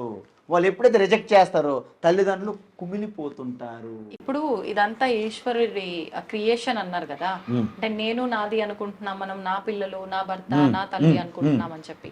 అలా అనుకోకుండా ఇదంతా భగవంతుడి క్రియేషన్ అని అనుకోవాలంటే ఎందుకు ఒక కుటుంబ వ్యవస్థను ఏర్పరిచాడు మరి భగవంతుడు? నేను నాది అనే ఒక భావన ఖచ్చితంగా కలుగుతుంది కదా ఈ కుటుంబ వ్యవస్థ. కుటుంబ వ్యవస్థ భగవంతుడు ఏర్పరచలేదు, మనము ఆ దేశకాల పరిస్థితుల్లో మనం చేసుకున్నవి. ఇవన్నీ మనం ఏర్పరచుకున్నాం. ఎందుకు? నాగరికత నిరంతరము మారుతూ ఉంది. Evolution. It is not a revolution, it is slowly evolution. ఒకప్పుడు బట్టలు లేకుండా అందరూ తిరిగేవాళ్ళు. ఇప్పుడు కాదు, కొన్ని లక్షల సంవత్సరాలు చెప్తున్నాను నేను. దాని అర్థం ఏంటంటే రోజు రోజుకి ఎవల్యూషన్. ఓకే, అందువలన ఈ నాగరికత ఎందుకు? బుద్ధి అంటే మనము రాక్ మ్యాన్ అంటారు, అంటే రాతి మనుషులు. ప్లాంట్ మ్యాన్ అంటే వృక్షాలు సమానంగా ఉన్న మనుషులు. యానిమల్ మ్యాన్ జంతువులు పశువులుగా సమానంగా ఉన్న మనుషులు. మ్యాన్ మానవత్వం ఉన్న మనుషులు, విలువలు, నీతి, ధర్మం, నిజాయితీ ఇలాంటివి. గాడ్ మ్యాన్ నెక్స్ట్ స్టెప్ అంటే పరమాత్మ స్వరూపతత్వం అన్నమాట. అప్పుడేంటి? యావత్ సృష్టి అంతా నా కుటుంబమే, నాకంటే భిన్నంగా ఎవరూ లేరు, అంతా పరమాత్మ స్వరూపమే. ఎందుకు? భూమి, నీరు, అగ్ని, వాయువు, ఆకాశం, సూర్య, చంద్ర, నక్షత్రాలు సేవత్ పరమాత్మ స్వరూపమే. పరమాత్మ లేకుంటే ఏమి లేదు అసలు. ఎలాగా? ఎన్ని రకాల ఆభరణములు ఎన్ని దేశాల్లో ఎక్కడ ఉన్నప్పటికీ బంగారం కంటే ఎలాగైతే వేరు కావు. బంగారం అనేది విశ్వరూపంగా ఆభరణములుగా కనిపిస్తుంది, పరమాత్మ అనేది విశ్వరూపంగా ప్రపంచంగా కనిపిస్తుంది. అందువలన బంగారం కంటే వేరుగా ఆభరణాలు ఎలాగైతే ఉండవో పరమాత్మ కంటే వేరుగా ప్రపంచం లేదు. ఆ విషయం, ఆ జ్ఞానం, దృష్టి తెలియాలి ఫస్ట్. మన దృష్టిలో మార్పు అమ్మ. మీకు అర్థమవుతుందా? ఇప్పుడు నేను మీకు బాలాజీ మిఠాయి భాండార్ నుంచి లేకపోతే పుల్లారెడ్డి స్వీట్స్ తెచ్చిచ్చాను అనుకోండి, మీరు హ్యాపీ తినేస్తారు. ఆగండి, ఇది పుల్లారెడ్డి కాదు, తిరుమల తిరుపతి లోపలికి వెళ్ళి తెచ్చినటువంటి లడ్డూ ప్రసాదం అన్నారు అనుకోండి, అప్పుడు ఎలా తింటారు? కళ్ళకి అద్దుకొని చూసారా, భావన మారిపోతుంది. లడ్డు అదే. అందుకే ఏ రోజైతే మీకు ఇష్టమైనటువంటి ఇంతవరకు ఏదో ఒక ఏకరూప ఒక ఇష్టదేవతగా ఏదో అనుకున్నారంటే ఎవరు, ఏదో ఒక ఉదాహరణకి ఎవరు, శివ. సో శివ అనగానే మీకు స్పష్టమైన రూపం మీ ముందు ఉంటుంది. త్రిశూలం పట్టుకుంటారు, చంద్రశేఖరుడు, గంగాధరుడు, జటాధరుడు, నాగపని అంటే నాగభూషణుడు, ఓకేమ్మా, ఇవన్నీ ఉన్నాయి. సో ఆ యొక్క శివ అంటే మనకి శివ దేవాలయానికి కానీ ఒక ఫోటో కానీ ఒక మూర్తి కానీ కనిపించినప్పుడు ఎలాగైతే భక్తిభావంతో మీరు ఉంటారో అదే భక్తిభావం సృష్టిలో మీరు చూసినటువంటి ప్రతి వస్తువు ప్రతి ప్రాణి యందు ఆ భావం మీరు పొందిన రోజున ప్రపంచమంతా విశ్వరూపంగా మీరు దర్శించినట్టు. ఈ దర్శనమే అర్జునునికి 11వ అధ్యాయంలో శ్రీకృష్ణ కనిపించారు, అలాగే చూపెట్టారు. ఈ దర్శనం మీరు ఏ రూపం చూసినా శివాన్ని ఎలాగైతే దర్శించగలుగుతారో ఆ దృష్టి తాత్కాలికంగా అర్జునునికి ఇచ్చాడంట శ్రీకృష్ణ. దాన్ని విశ్వరూప సందర్శన యోగం. ఓకేనమ్మా. సో అప్పుడు మీకు ఏమవుతుందంటే ఇవన్నీ కూడా అమ్మ నాన్న మీరు బంధం ప్రేమతో ఉంటారు, వాళ్ళతో ఎంత ప్రేమతో ఉంటారో బయటి వారితో కూడా అంతే ప్రేమతో ఉంటారు. అప్పుడు మీకేమవుతుంది, వీళ్ళందరూ కూడా నా స్వరూపాలే. నేను 10th క్లాస్ సర్టిఫికేట్ అయితే వీళ్ళందరూ జిరాక్స్ కాపీలే, వాళ్ళు 10th క్లాస్ సర్టిఫికేట్ అయితే మేము జిరాక్స్ కాపీలు, మీకంటే భిన్నంగా మేము లేవు. ఈ విజన్ వచ్చి దీన్నే వసుదైవ కుటుంబకం అంటారు. అయం నిజో పరో వేతి గణనాలగు చేతసాం ఉదార చరితానాంతో వసుధైవ కుటుంబకం. అయం ఇది నిజం, వీళ్ళు మావాళ్ళు, వాళ్ళు పరాయి వాళ్ళు, వీళ్ళు మా పార్టీ, వాళ్ళు వేరే పార్టీ, వీళ్ళు మా కార్యకర్తలు, వాళ్ళు వేరే కార్యకర్తలు. చూసారా ఫైటింగ్స్ అంతా. అంటే ఇది సంకుచిత భావం ఉన్నటువంటి లఘుచేతసం, అల్పబుద్ధి కలవాలంట. మరి విశాలమైనటువంటి జ్ఞాన దృష్టి ఇప్పుడు మీకు కలిగిన భక్తి భావం ప్రతి ప్రాణి అందు కూడా. అందుకే నడిచేటప్పుడు కూడా బుద్ధ భగవాన్ మెల్లగా నడిచేవాడు. Walking meditation, open eye meditation, అనేక టెక్నిక్స్ ఉన్నాయి సాధనలు, ఇందాక చెప్పలేదు. అందువలన ఈ విధంగా ఎప్పుడైతే మీరు ఉంటారో మీరు కర్తవ్య డ్యూటీ మాత్రం చేస్తుంటారు, కానీ నేనే దీనికి కారణం అనే భావన మీలో ఉండదు. ఎందుకు? కర్మణ్యేవాధికారస్తే మా ఫలేషు కదాచన. రిజల్ట్ మీద మీకు హక్కు లేదు, డ్యూటీ చేయని వరకే మీకు అధికారము అని చెప్పారు. ఈ విధంగా చేస్తే మీరు చేసే ప్రతి డ్యూటీ ఏమిటి యావత్ సృష్టి అంతా పరమాత్మగా విశ్వరూపంగా.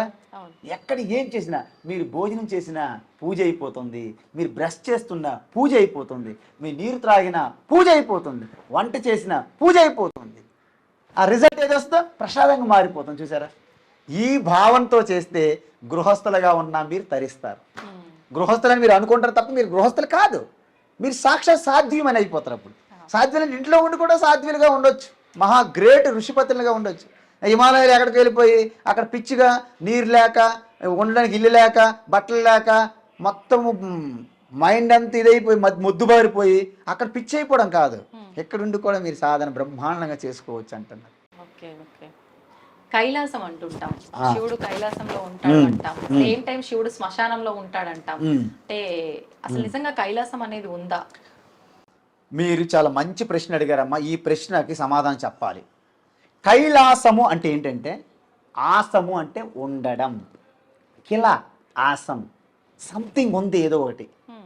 అంటే సృష్టిలో ఏది నాశనం అయిపోయినా అది నాశనం కాకుండా శేషంగా ఒకటి ఉంది, దాన్నే కిలా ఆసం. ఓకే, కిలా ఆసమేవ కైలాసం, దాన్నే కైలాసం అంటారు. అంటే ఏంటి? ఆత్మ. యావత్ సృష్టి వచ్చింది కదమ్మా, సృష్టి మొత్తము అన్ని గుళ్ళు గోపురాలు అన్ని కూడా భూకంపం వచ్చింది అనుకోండి. ఇక్కడ సపోజ్ మనం చిలుకూరు బాలాజీ టెంపుల్ దగ్గర ఉన్నాం, చిలుకూరులో పెద్ద భూకంపం వస్తే చిలుకూరు బాలాజీ టెంపుల్ ఏమవుతుంది? భగవంతుడి ప్రదేశానికి కూడా అవుతుందా ఏదో ఒకటి? బ్రహ్మాండంగా అవుతుంది. భగవంతుడు మొన్న ఇక్కడ చెన్నైలో ఓ పెద్ద గుడి ఏదో రంగనాథ ఇంకో వేరే గుడి భూకంపం కొట్టిపోయింది. ఎందుకు కొట్టిపోదు? మనం కట్టిందేగా గుడి. ఇప్పుడు కాదండి, మనుషులంటే ఏదో పాపాలు చేశారు, అవి ఇవి పుణ్యాలు చేయలేదు కాబట్టి పాపం పెరిగింది కాబట్టి మొత్తం విముక్తి వెరీ గుడ్, అందుకని చెప్పి తీసుకెళ్తారు. Very good. మరి భగవంతుడు ఉన్న భగవంతుడు ఎక్కడ గుడిలో ఉన్నాడు అంటారా, మీరు బయట లేదా? ఉన్నాడు, మనం అక్కడ ఉన్నాడనే భావిస్తాం. అది భావం, అజ్ఞానమే, అజ్ఞానంలో భాగమేగా. అంటే మీరు ప్రాథమిక పాఠం ఎల్కేజీలో ఉన్నారు, మీరు ఎల్కేజీలో చదువు అంతా అదే అనుకుంటారు, అదే అవుతుందా?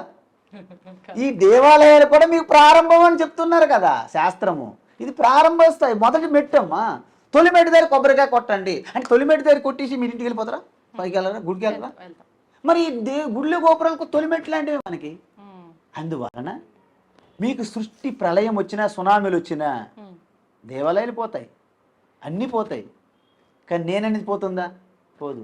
మీరు చనిపోయినా ఆవిడలో నేను అంటదా లేదా? ఆవిడ మీరు నేనంటారు లేదా? సృష్టిలో నేననేది ఉంటుంది.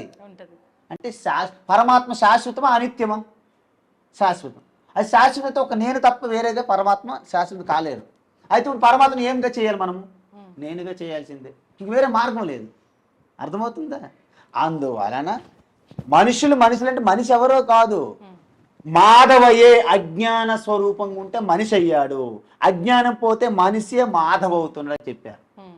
అందువలన శివ కైలాసము అంటే శివ పేరు ఇంకోటి ఏంటి? కైలాస. ఏంటమ్మా? శివ అనే కైలాసాన్ని ఒకటే, శివ పేరే కైలాస. దాన్ని కైలాసం ఒక నగరంగా పెట్టేసాం మనం. ఏం చేస్తాం? ఇది ఒక అజ్ఞానం లేదా? నేను ఇదే చెప్తున్నా. కైలాస అంటే ఏంటి? ఆసహ అంటే ఉంది, అంటే ఏంటి? ఉనికిగా ఉంది. సృష్టి మొత్తం ప్రళయం అయిపోయి నశించిన ఒకటి ఉంటుంది చివరికి శేషంగా. అదేంటి? ఏదో ఏదో మీకు తెలియదు. కిల అంటే ఏదో, ఆసం ఉంది, కిలాసం ఏదో ఒకటి ఉంది. కిలాసాన్నే కైలాసం అంటారు. అంటే ఆత్మయే కైలాసం. చూసారా? అందువలన శివ అంటేనే కైలాసం. అందువలన దానికి ఇంకో పేరు ఒకటి ఉంది. ఇంకో పేరు చెప్పనా? కుంటహ అంటే మందం, అజ్ఞానం. మందం, అజ్ఞానం, వక్రం. అర్థమవుతుందా? వికుంఠః చాలా స్పష్టం, చాలా స్పష్టం. తేజస్సు, జ్ఞాన స్వరూపము అన్నామనుకోండి, వికుంఠః. వికుంఠకే వైకుంఠః అంటారు. అందుకే విష్ణు సహస్రనామాల్లో విష్ణు పేరేంటి? వైకుంఠః. ఉన్న చూసారా? వైకుంఠః అంటారా? అంటే వైకుంఠః అనేది విష్ణుకి ఇంకొక పేరు. ఆ వైకుంఠః ఆత్మ. అర్థమవుతుందా? అందువలన దీన్ని సింబాలిజం అంటారు. దీన్ని, ఈ కైలాసాన్ని మనకు అర్థం కాదు కాబట్టి ఒక కైలాసాన్ని ఎక్కడో పెట్టి అక్కడ శివ పెట్టి, శివ ఒక్కరంటే మళ్ళీ ఒప్పుకోం కాబట్టి ఆయనకి పార్వతీదేవి వెతికి వెతికి పెళ్లి చేసి, ఆయనకి మళ్ళీ బిడ్డలు, ఆయనకు ఒక సంసారము, ఆయనతో కుటుంబం. విష్ణుమూర్తి ఈయనతో కుటుంబం. వీళ్ళిద్దరి మధ్య పోటీ పడి బ్రహ్మదేవి పంపించాం, ఇక్కడ ఉండదు, నీకు స్థానం లేదు, పో అని ఒక్క కథ పెట్టాం మనం. ఈ శివ ఏమో అబద్ధం చెప్పాడని చెప్పేసి త్రిశూలంతో పడేస్తే ఇదొక కథ. ఇవన్నీ కూడా కల్పిత కథలు. మనకి తత్వాన్ని అర్థం చేయించడానికి మొదటి ప్రారంభ దశలో మన యొక్క ఋషులు మునులు ఆ విధంగా చేసినటువంటి వీటికి సింబాలిజం అంటారు, కథలు. అందువలన కథల వెనుక ఉన్నటువంటి అసలు తత్వాన్ని పట్టుకోవాలి మనం. కథలుగా పట్టుకుంటే మనం కథలుగానే మిగిలిపోతాం. అర్థమవుతుందమ్మా? అందువలన కైలాసం అంటే ఆత్మకే కైలాసము, ఆత్మే శివ. కాబట్టి వాస్తవాన్ని శివ ఎక్కడ ఉంటారు? ఈ కైలాసం అని హృదయస్థములో ఉన్నారు. అందుకే శంకరాచార్యం అన్నారు, ఆత్మాత్వం గిరిజామతి సహచరా ప్రాణా శరీరం గృహం పూజాతే విషయోపభోగ రచన నిద్రా సమాధి స్థితి సంచార పదయో ప్రదక్షిణ విధి స్తోత్రాని సర్వాగిరః యజ్జత్కర్మ కరోమి తత్తదఖిలం శంభో తవారాధనం. హే శంభో, నువ్వు నా ఆత్మస్వరూపంగా ఉన్నావు, అదే కైలాసం. కైలాసంలో పార్వతీదేవి ఉండాలి కదా. మరి నా బుద్ధి పార్వతీదేవి, ఆత్మ శివ. మన ఇంద్రియములతోని ప్రాణములతో అన్ని చూస్తున్నాం కదా, అన్ని దర్శిస్తున్నాం కదా. ఈ పంచ ప్రాణాలు శివగణాలు. మనం అన్ని చూస్తున్నాము, వింటున్నాము, వాసన రుచి అని చేస్తున్నామా? ఇవన్నీ కూడా మనం గ్రహిస్తున్నాం కాబట్టి లోపల ఉన్న శివకి అభిషేకం జరుగుతుంది అనమాట ప్రతి క్షణం. ఓకే, మనం ఎక్కడ నడిచి వెళ్తున్నా అండపిన బ్రహ్మాండం శివమయం జగత్. కాబట్టి ఎక్కడికి వెళ్ళినా ఏమవుతుంది? ప్రదక్షిణ అవుతుంది. మనం గుడి చుట్టే 3 సార్లు ప్రదక్షిణ చేయక్కర్లే. యావత్ సృష్టిలో మీరు ఎక్కడ నడిచినా ప్రదక్షిణే శివకి. తర్వాత మీరు ఏం మాట్లాడినా ఆ శివకే స్థుతి, శివునికే ప్రార్థన, ప్రార్థన, స్థుతి, ప్రార్థన. ఇక అలసటి చెంది మీరు అలాగ నడుము వాల్చారనుకోండి, ఆ శివస్వరూపంలోనే లయమవుతున్నాను, అది సమాధి. వాస్తవానికి మీరు నిద్ర ఎప్పుడు పోవట్లేదు, ఆత్మ నిద్రపోదు. నిద్రపోయేది ఏంటి? ఈ శరీరము మనసింద్రియములే. ఆత్మ ఎప్పుడు కూడా జాగరూకంగా ఉంటుంది. సూర్యునిలో పగలు రాత్రి ఉందా చెప్పండి? సూర్యునిలో పగలు రాత్రి లేదమ్మా. ఈ భూమి తిరుగుతుంటే నైట్ రాత్రి వస్తుంది, పగలు వస్తుంది. భూమి తన చుట్టూ తాను తిరుగుతూ తిరుగుతూ తిరుగుతూ సూర్యుని చుట్టూ తిరుగుతుంది. తన చుట్టూ తాను తిరగడానికి 1 రోజు పడుతుంది, 24 గంటలు. ఈ రెండో వైపు ఎప్పుడైతే వెనకెట్టేస్తుందో అప్పుడు చీకటి పడుతుంది మనకి. సూర్యుని చుట్టూ తిరగడానికి సంవత్సరం పడుతుంది, చదువుకున్నాక చిన్నప్పుడు. కాబట్టి సూర్యునిలో ఎలాగైతే పగలు రాత్రులు లేవో కిలా ఆసహా కైలాసం చెప్పాను. అందువలన వాస్తవానికి కైలాసంలో శివ ఉన్నాడు అంటే అది మొట్టమొదటి క్లాసు అంటారు. ఏంటి? ముందు ఏమంటామంటే జగత్తుని సృష్టించాడు ఈశ్వర అంటారు. సరే, ఈశ్వరుడు సృష్టించాడు కదమ్మా జగత్తులు. జగత్తు సృష్టించడానికి ఈశ్వరుడు ముందు ఎక్కడ ఉన్నాడు? స్వర్గంలో ఉన్నారన్నారు, చెప్పారు. అందాం, స్వర్గం ఎవరు క్రియేట్ చేశారు? ఈశ్వర. మరి స్వర్గం క్రియేట్ చేసే ముందు ఈశ్వరు ఎక్కడ ఉన్నారు? ఎక్కడ నుండి చెప్తాము? నరకంలో ఉన్నాడు అన్నారు, అంతే కదా. సో అందువలన ఈ జగత్తు నిర్మించే ముందు ఈశ్వరు ఎక్కడో నిర్మించాడు. మరి ఇప్పుడు కుండ మనం తయారు చేయాలంటే మట్టి కావాలి కదా. మరి జగత్తు నిర్మించాలంటే మెటీరియల్ ఎక్కడది? ఈశ్వరకి. అందువలన మొట్టమొదటి సదేవ సోమి ఇదమగ్ర ఆసీత్ నేహ నానాస్తి కించన సత్యం జ్ఞానం అనంతం బ్రహ్మ. అందువలన బ్రహ్మ అనే ఒక కేవలం చైతన్యం తప్ప రెండవది లేదు అనేటప్పుడు జగత్ క్రియేట్ చేయడానికి మెటీరియల్ లేదు. అయితే మరి ఒకటి ఆప్షన్ ఉంది, ఈశ్వరే జగత్తుగా మారాలి తప్ప రెండో ఆప్షనే లేదు మనకి. మట్టే కుండగా మారాలి తప్ప వేరే మార్గమే లేదు మనకి. మట్టి ఉంది, మట్టే కుండగా తయారైంది, ఈశ్వరు ఉన్నారు, ఈశ్వరే జగత్తుగా మారాలి, ఇంక రెండోది లేదు కదా. సరే, మరి ఈశ్వరే జగత్తుగా మారిపోతే జగత్తు వికారాలు చెందుతుందిగా. అది ఈశ్వరుడికి వికారాలు చెందిపోతాడా? నో. ఈశ్వరుడు వికారాలు చెంది నాశనం అయిపోతాడు. నాశనమైన ఈశ్వరుడు గురించి మనకేం లాభం? నాశనం కానీ ఈశ్వరుడు కావాలి, అవినాశి. కాబట్టి ఈశ్వర జగత్తుగా పూర్తిగా మారడం లేదు, జగత్తు కనిపిస్తుంది ఆయన పైన. ఎలా ఎలా అంటే సాయంత్రం పూట కొంచెం అంటే చీకటి పడింది, మీరు నడుస్తూ నడుస్తూ వెళ్ళి అక్కడ పాము అని వెనక తిరిగారు. ఆ తర్వాత ఇంకొక టార్చ్ లైట్ తీసుకుని వెళ్ళి చూస్తే అక్కడ పాము లేదు, తాడు ఉంది అక్కడ.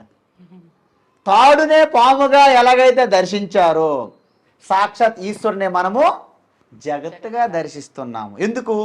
మన దృష్టి అజ్ఞాన కోరికలతో భయాలతో నిండిపోయి ఉన్నది. మీ దృష్టి భయము కోరికలతో నిండిపోవడం వలన ఆ పరమాత్మను దర్శించలేకపోతున్నారు. అందుకే అర్జునుడు కూడా ఆ కోరికలు భయముతో ఉండడం వలన ముందే ఉన్నటువంటి శ్రీకృష్ణ పరమాత్మను దర్శించలేకపోయాడు. అందుకే కృష్ణ, నాకు నీ యొక్క విశ్వరూపాన్ని దర్శించేటట్లు నాకు ఆ అవకాశం ఇప్పించు అంటే, నాకు యోగ్యత ఉందా లేదా తెలుసుకొని నాకు నీ దర్శనాన్ని ఇవ్వంటే, ఆయన ప్రెజెన్స్లో ఆయన యోగీశ్వరుడు, మహాయోగీశ్వరుడు. అందుకే మీకు చెప్తాను నేను, మాయా కల్పిత దేశ కాల కలనా వైచిత్ర్య చిత్రీకృతం మాయావేవ విజృంభయత్యపి మహా యోగీ వయస్వేచ్ఛయా తస్మై శ్రీ గురుమూర్తయే నమయిదం శ్రీ దక్షిణామూర్తయే. శంకరాచార్య చెప్పారు. అంటే ఒక ఇంద్రజాలం చేస్తుంటారు మనం విలేజెస్లో అప్పుడు తిరిగేవాళ్ళు, లేనిదే చూపెడతారు అంతే. ఇంద్రజాలం, అది మాయాజాలం. ఈ ఇంద్రజాలకుడు ఎలాగైతే చేస్తుంటాడో మహాయోగులు కూడా కొన్ని క్రియేట్ చేస్తుంటారు తన యోగ తపస్సుతో. అది కొంతవల్ల మనం దర్శించుకుంటుంది. ఇంద్రజాల కంటే కొంచెం బెటరు. విశ్వామిత్రుడు అలాగే ఒక త్రిశంక స్వర్గాన్ని క్రియేట్ చేశాడు. ఒక త్రిశంక అనేవాడు నేను స్వర్గానికి వెళ్ళాలా అన్నాడు. నువ్వు స్వర్గానికి వెళ్ళాలంటే ఫస్ట్ నువ్వు మరణించాలన్నారు. అబ్బే నేను మరణించను అన్నాడు. అంటే సశరీరంతో వెళ్ళిపోవాలంటారు. మన సినిమాలు చూపెడతారు, రామదాస్కి విమానం వచ్చింది, ఇలాంటి సినిమాలకు పరిమితం అవి నిజం కాదు. అందువలన త్రిశంకుకి సశరీరంతో స్వర్గానికి వెళ్ళాలి, వెళ్ళాడు సశరీరంతో. ఇంద్ర అన్నాడు get out from here, don't enter into heaven అన్నాడు. ఎందుకని సశరీరంతో ఎవరు వెళ్ళరు. అందువలన అక్కడే ఉండు, మహర్షి నాకు ఇంద్ర అనుమతి ఇవ్వట్లేదు, don't come near, I will create another స్వర్గ ఫర్ యూ అన్నాడు విశ్వామిత్ర. దాన్ని త్రిశంక స్వర్గం అంటారు. అందుకే భూలోకంకి స్వర్గం మధ్య ఉంటారు, ఏలాడుతుంటారు ఆయన. ఎటువంటి వారు వెళ్తారా నిజంగా అటువంటి స్వర్గానికి వెళ్తారా ఎవరైనా? ఆయన ఒక్కడే ఉంటాడు స్వర్గం, రెండోది లేదు అందులో. ఏలాడతారు, ఒక్కలే ఉంటారు చెప్పండి, భయంతో ఉండాలి అక్కడ. ఒక్కరు మీ ఇంట్లోనే ఒక్కరు ఉండలేరు ఒక రోజు, మీరు ఒక రాత్రి, ఇక జీవితాంతం అంత విశాలమైన punishment, that is a punishment మీరు అన్నట్టు. అందుకే ఒకరు కోరుకుంటారు, నేను పట్టుకుంటే బంగారం అవుతాను. ఎంత నరకం అది, అన్నం పట్టుకుంటే బంగారం అయిపోతుంది. అమ్మ నా బంగారు తల్లి అని తన కూతురు ఎత్తుకుంటే బంగారం అయిపోయింది. ఇంకేం చేస్తారు? ఏం పట్టుకుంటే ఏదైనా కోరుకునే ముందు కూడా ఆలోచించి అదే. ఒక చిన్న మీకు ఉదాహరణ చెప్తా. ఒక ఇద్దరు నైబర్స్ అనమాట, చాలా నైబర్స్, ఇద్దరు తపస్సు చేశారన్నమాట. తపస్సు చేస్తుంటే ఈశ్వరు వచ్చాడు. వస్తే మీకు అడిగాడు, వరం కోరుకో వత్స, నీ తపస్సు ఫలించినది, వరం కోరుకోనమన్న. నాకు ఏంటైతే మీరు వరం ఇస్తారో అని రెండొంతులు రిజల్ట్ ఆయనకు కావాలి, ఎందుకని శత్రువు కదా. అయితే ఏమన్నాడంటే నాకు ఒక కన్ను పోవాలి అన్నాడు, అంతే. అర్థమైందా? తాతాస్తు అన్నాడు. ఈయనకి ఒకటి ఇచ్చారు కదా, ఆయన రెండు పోవాలి, అవతల వ్యక్తి రెండు కళ్ళు పోయి. అంటే మనుషులు ఎలా ఉంటారంటే ఈ కామక్రోధ రాగ ద్వేషాలతో నిండిపోయి ఉంటారన్నమాట. అందువలన మన ముందు ఈ జగత్తంతా మీరు ఎక్కడికి వెళ్ళక్కర్లేదు. మీరు రామ గురించి తెలుసుకోవాలంటే రామాయణం చదవాలి, కృష్ణ గురించి తెలుసుకోవాలంటే భాగవతం చదవాలి, ఈశ్వరం తెలుసుకుంటే ఏం చదవాలి చెప్పండి? ఏం చదవక్కర్లేదండి. పరమానంద శిష్యుల్లాగా ఈ ఉన్నదంతా పరమాత్మే కదా, విశ్వరూపంగా జగత్తు ఉన్నది, మనం చూడడం మన చేత కాదు. నేను చూస్తున్న ఆభరణమే, మీ మెడలో నెక్లెస్ బాగుందమ్మా, నీ నెక్లెస్ చూస్తున్న అజ్ఞానంతో, అది బంగారమే, నెక్లెస్ లేనే లేదు అక్కడ, బంగారం ఉన్నది. ఆధారం మూలం ధాతువు, అంతే కదమ్మా. ఇప్పుడు కొండ, సాసరు, కప్పు, జగ్గు, జారు, ప్లేటు అని అన్నాం అనుకోండి, అజ్ఞానం. అక్కడ ఉన్నది మట్టి ఒక్కటే, అన్ని రూపాలకు కనిపిస్తున్నది. మీ చెవిలో కర్ణాభరణము, మీ మెడలో నెక్లెస్, మీ చేతికి బ్రేస్లెట్, గాజు, ఇవన్నీ కూడా పేర్లు చెప్తున్న నామరూపాలు, ఇవి జస్ట్ శబ్దము.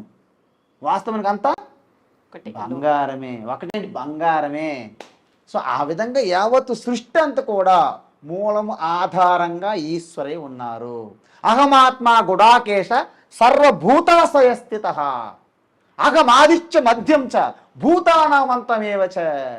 సృష్టి స్థితి లయ నేనే, సకల ప్రాణుల్లో ఉన్నటువంటి హృదయస్థంలో ఉన్నటువంటి ఆ చైతన్య చిదానంద రూప నేనే. అంటే నువ్వు కూడా నేనే, నేను కూడా నేనే, సర్వం నేనే అని అర్థం. ఆ నేనే అహం, భేదం లేదు. అంటే ఇంకంటే విశేషం లేదు, గుణము లేదు, ఆకారం లేదు, రూపము లేదు, ఎటువంటి పరిణామం లేదు, వికారం ఏమీ లేదు, అసలు అది స్థూలం కాదు. ఇప్పుడు మనము విద్యుత్ శక్తి అంటే కరెంటుని చూడగలరా? మీరు కరెంట్ చూడగలరా? వెలిగితే కరెంట్ అనుకుంటాము. మరి ఫ్యాన్ తిరిగితే అంటే కరెంట్ ఉంది. మరి మైక్లో సౌండ్ వస్తే ఏదైనా అంతే. మరి హీటర్ అయితే ఇంతకీ ఏంటి కరెంట్ మీరు చెప్పండి? కరెంట్ యూ కెనాట్ సీ, అంటే లైట్ వెలుగుతుంది కాబట్టి కరెంటు ఉంది అనుమానం. కాబట్టి మీరు ఇలా తల ఆడిస్తున్నారు కదా, మీరు తల ఆడిస్తున్నది మీరు కాదు, ఈ ఆడుతున్న తల వెనక ఆడించేది ఒక శక్తి ఉంది వెనక, అది మీరు. ఈ ఆడించే ఈ తల ఇది మీరు కాదు. నేను మాట్లాడుతున్నాను కదా, ఈ మాట్లాడుతున్నది నేను కాదు, మాట్లాడే దీని నుంచి ప్రకటన అవుతుంది శక్తి, నా సమక్షంలో మాట్లాడగలుగుతుంది. కరెంటు సమక్షంలో బల్బు వెలుగుతుంది. ఆ పరమాత్మ సమక్షంలో మీరు ఇలా తల ఊపుతున్నారు. నేను చెప్తుంటే మీ ఊపేది పరమాత్మ కాదు, ఈ చెప్పేది పరమాత్మ కాదు, ఈ రెండింటికి వెనక ఉన్నదండి. అందుకే యద్వాచ అనభ్యుదితం ఏన వాగ్ అభ్యుద్యతే తదేవ బ్రహ్మ త్వం విద్ది నేదం యదిదముపాసతే. అంటే దేని గురించి అయితే ఈ నోరు మాట్లాడలేదో, దేని అనుగ్రహం వలన అయితే మాట్లాడగలుగుతుందో, చూసారా చాలా ఇంపార్టెంట్. దేని గురించి అయితే ఈ నోరు మాట్లాడలేదో, దేని సమక్షం అనుగ్రహం వలన మాట్లాడగలుగుతుందో అది బ్రహ్మ. అది ఆత్మ, అది పరమాత్మ. అంతే తప్ప నువ్వేదో దేవా దేవాది దేవా అని ఈ దేవాలయంకి వెళ్ళి కింద మీద పడినంత మాత్రం అది పరమాత్మ కాదు అని చెప్పేశారు నీటిగా ఉపనిషత్తుల్లో. చాలా స్పష్టంగా చెప్పారు. ఇవన్నీ బయటికి చెప్పరు. ఏమో కొన్ని 1000 మందికి ముందేసుకొని జోకులు, కూరల గురించి, వంకాయల గురించి, బంగాళదుంపల గురించి, మీ ఆడపిల్లలు, మీ డ్రెస్సులు, మీ దువ్వెనలు, మీ బొట్లు, వీటి గురించి సెటైర్లు వేసుకుంటే కాలక్షేపం అయిపోతుంది 2 గంటలు. ప్రవచనకారులు సూపరు. ఈ సత్యం గురించి ఎవరికీ చెప్పదు. వాళ్ళు తెలుసుకోవడం మీకు ఇంట్రెస్ట్ లేదు, చెప్పడానికి వీళ్ళకి కూడా ఇంట్రెస్ట్ లేదు. అంత గతానుగతికో లోక నా లోకో పరమార్థత. ఈ లోకంలో సత్యము వాస్తవం గురించి ఎవరికి ఏది లేదు. మీరు ఏం చేస్తుంటే ఆమె జస్ట్ ఫాలో అయిపోవడమే. అంధ అనుకరణ అంటారు దీన్ని. అందుకే అవిద్యాయామంతరే వర్తమాన స్వయం ధీరా పండితం మన్యమాన దంద్రమ్యమాన పర్యంతి మూఢ అంధేనైవ నీయమాన యథ అంధా. అందువలన అజ్ఞానంలో బాగా కూరిగిపోయి ఉన్నాం మనం. అలవాటు పడిపోయి ఇమిటేటింగ్. ఈ వాసన గట్టి పట్టుకుంది. మీరు ఎంత ప్రక్షాళన చేసిన వాసన వదల. ఇంగు వాసన అంటారు దాన్ని. ఆ ఇంగు వాసన పడితే ఎంత ఉతికినా ఇంగు వాసనే వస్తూనే ఉంటుంది. మీకు ఇంతకుముందు చెప్పాను. ఇంతకుముందు ఒక చిన్న స్టోరీ. 2 అమ్మలు చేపల వ్యాపారం చేసి ఒకరోజు ఒక అతిథుల ఇంటి దగ్గర ఉన్నారు. రాత్రి నిద్ర పట్టలేదు. తెల్లవారుజామునే కంప్లైంట్. ఎక్కడ చూసినా ఏదో గంధము, అగరబత్తు వాసన. నిద్ర పట్టలేదు. ఎందుకు ఎక్కడ చూసినా చేపల వాసన ఎక్కడ కనిపించలేదు కదా వాళ్ళు. అది వస్తే హ్యాపీ నిద్రపోతారన్నమాట. సో ఆ విధంగా మనము అనేక జన్మల నుండి ఈ కోరికల్లో, ఈ జంజాముట్నంలో పడిపోయి కింద మీద ఈ యొక్క జీయింట్ వీల్ అంటారు చూడండి, రంగుల రత్నం పడి కింద మీద తిరుగుతున్నాము. అదే మన జీవితం, సంసార చక్రం. దాని నుండి బయటపడి చూస్తే మీకు తెలుస్తుంది. ఇదా విశ్వం అంటాం. ఎందుకంటే ఈరోజు ఈ మిల్కీ వేవ్ అంటారు చూడండి, గెలాక్సీలు అంటారు. కొన్ని లక్షల నక్షత్రాలు. ఒక్కొక్క నక్షత్రానికి ఇంకొక నక్షత్రం మధ్య దూరం కొన్ని కాంతి సంవత్సరాలు అంటారు. ఒక కాంతి సంవత్సరం అంటే ఏంటి తెలుసా? సంవత్సర కాలంలో కాంతి ప్రయాణించే దూరాన్ని కాంతి సంవత్సరం అంటారు. ఒక సెకండ్లో కాంతి ఎంత దూరం ప్రయాణిస్తుంది తెలుసా? 3 లక్షల కిలోమీటర్లు. ఒక సెకండ్లో కాంతి 3 లక్షల కిలోమీటర్లు. అలాంటివి కొన్ని లక్షల కాంతి సంవత్సరాల్లో గెలాక్సీలు తిరుగుతున్నాయి. రాత్రిపూట మీరు ఆకాశంలో చూస్తే ఆ నక్షత్రాలు మెరుస్తుంటాయి. వాటి మధ్య ఉన్న గ్యాప్. అలాంటివి ఎన్ని నక్షత్రాలు. ఒక సాధారణమైన నక్షత్రం దగ్గరలో ఉన్నది భూమండలం, సూర్యుడు. దీనిలో 7 ఖండాలు, సముద్రాలు. 200 భాగం సముద్రం, 1 వంతు భూభాగం. దాంట్లో ఇన్ని దేశాలు. ఈ దేశాల్లో కొట్లాటలు. భారతదేశం ఎన్ని రాష్ట్రాలు, ఈ నదీ జలాల కొట్లాటలు, రాజకీయ కొట్లాటలు చూసారా? దాంట్లో హైదరాబాద్ ఎక్కడ ఉంది, హైదరాబాద్లో అమీర్పేట, మలక్పేట ఎక్కడ ఉన్నాయి, దాంట్లో ఈ యొక్క ఫ్లాట్ అపార్ట్మెంట్ ఎక్కడ ఉన్నది, అందులో మీరు నేను ఎక్కడ ఉన్నాం. ఎంత. అందుకే ఈ విశాలమైనటువంటి విశ్వరూపంలో మనం కనీసం అసలు ఈ యొక్క గెలాక్సీ పాలపుంతలు, లక్షల కొలది నక్షత్రాలే ఒక ధూళి వంటిది, ఒక బుడగ లాంటిది అని చెప్పారు శాస్త్రంలో. ఉపాదానేఖిలాధారే జగంతి పరమేశ్వరే సర్గస్థితి లయాన్యాంతి బుద్బుదానేవ వారిని అని చెప్పారు. అంటే మొత్తం ఈ ఉపాదాన కారణం అని చెప్పాను కదా, మెటీరియల్ కారణం. ఆభరణంకి ఎలాగైతే బంగారం మెటీరియల్ కారణమో, ఈ జగత్తందు ఎన్ని లోకాలు ఉన్నాయో అంతటికీ పరమాత్మయే కారణం, మూల కారణం.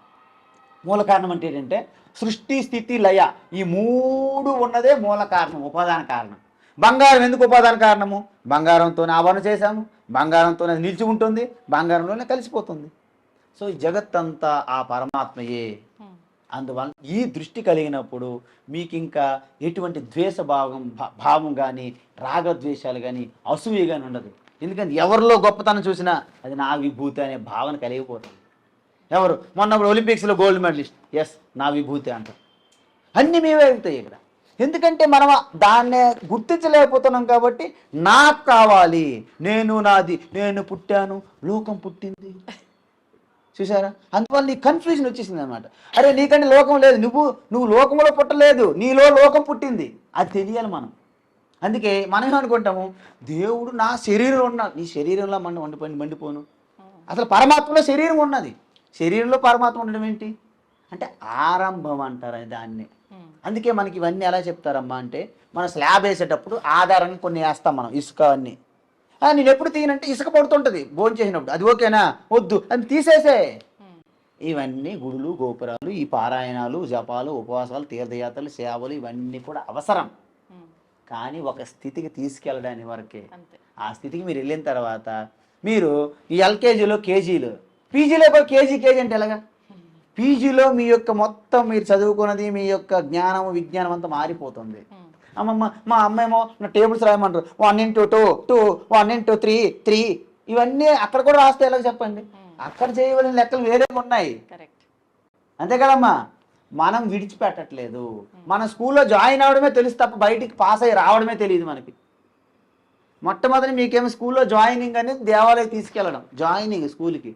జీవితాంతం దేవాలయాలు ఉంటున్నారుగా మీరు ఎప్పుడు బయటకు వస్తారు? మరి రారు. మళ్ళీ జన్మ, ఓకే జన్మ అంటూ ఉన్నదిలేండి, కర్మ సిద్ధాంతం మనకు ఉంది, మీరేం డోంట్ వర్రీ.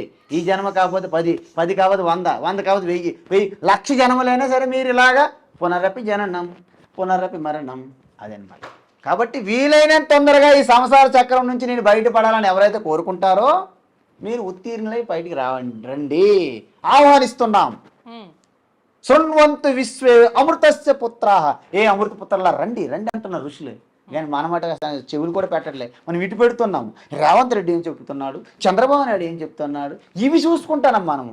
అక్కడి నుంచి ఆయన పిలుస్తున్నాడు లోపల నుంచి, come here my dear, come come come here my dear Krishna Kanhai అని పిలుస్తున్నా. మనం వింటేగా, మనకు అది వినిపించట్లేదు అసలు పూర్తి. అందువలన శృణ్వంతు విశ్వే అమృతస్య పుత్ర, అమృత పుత్రులారా రండి. ఎందుకు రమ్మంటున్నారు అంటే మేము పూర్తిగా అనంత ఆనంద స్వరూపులు ఉన్నాము, భయం లేదు, శాంతి, నిర్భయ స్థితి. మరి ఆ స్థితి నా స్వరూపము, అది తెలుసుకుంటే ఇక సృష్టిలో నేనేం తెలుసుకోవడం లేదు. మరి ఎందుకు తెలుసుకోవట్లేదు? తెలుసుకోవడం కాదు, అది తెలియనికుండా అడ్డుకున్నటువంటి కొన్ని మిస్కన్సెప్షన్స్, మూఢనమ్మకాలు, అంధవిశ్వాసాలు, కామ క్రోధ లోభాలు అడ్డుతున్నాయి. వాటిని మనం సమర్థవంతంగా వాటిని వదులుకోగలిగితే మీరు అనంత ఆనంద స్వరూపులు ఉంటారు. అప్పుడు మీ జీవితం అనేది 3 పువ్వులు 30,000 కాయలు అవుతాయి.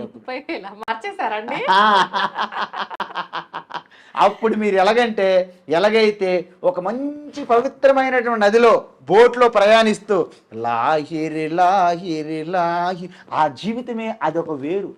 అప్పుడు మీకు స్వర్గాలు ఇవన్నీ కూడా మీకు దిగదుడిపి అయిపోతాయి. ఎందుకంటే స్వర్గంలో ఉన్న దేవతలు కూడా అసూయతోనే ఉంటారు.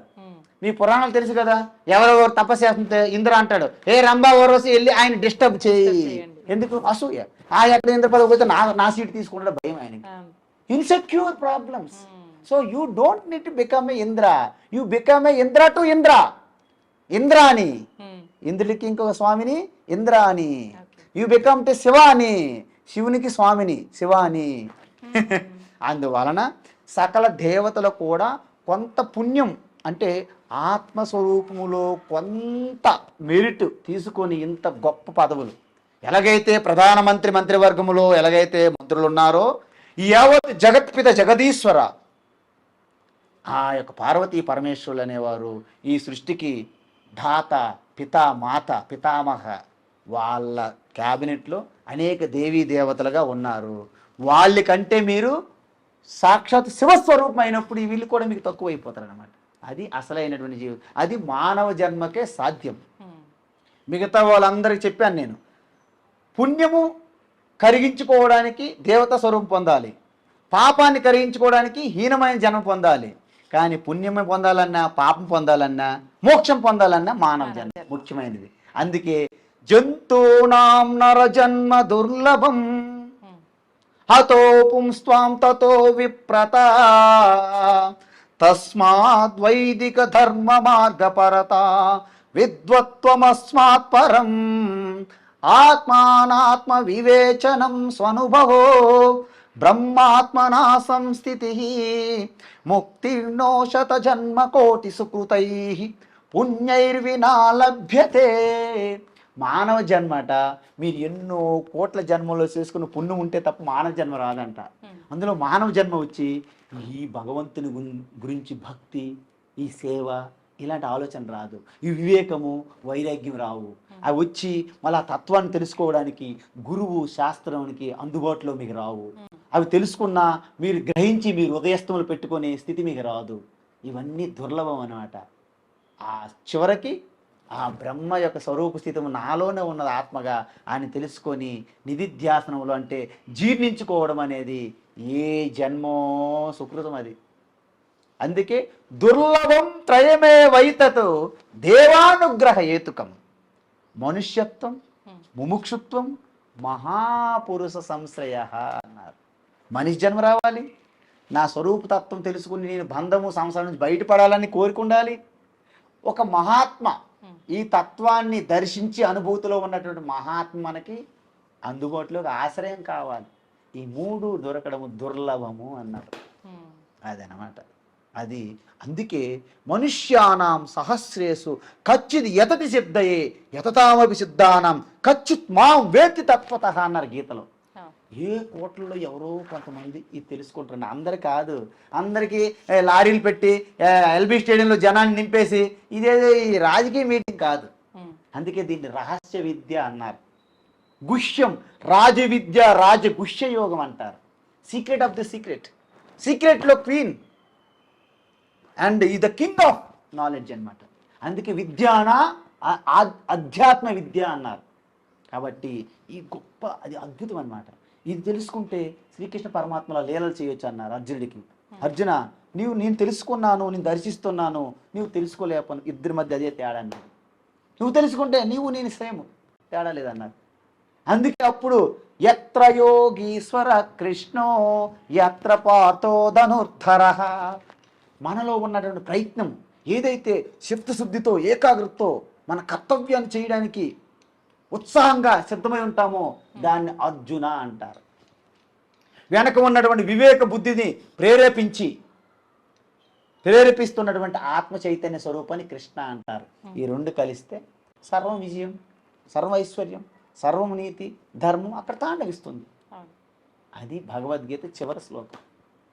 ఇది భగవద్గీత. అందువలన గీత తెలియకుండా చదివినా మీలో ఉన్నటువంటి చెడు గుణం పోతుంది.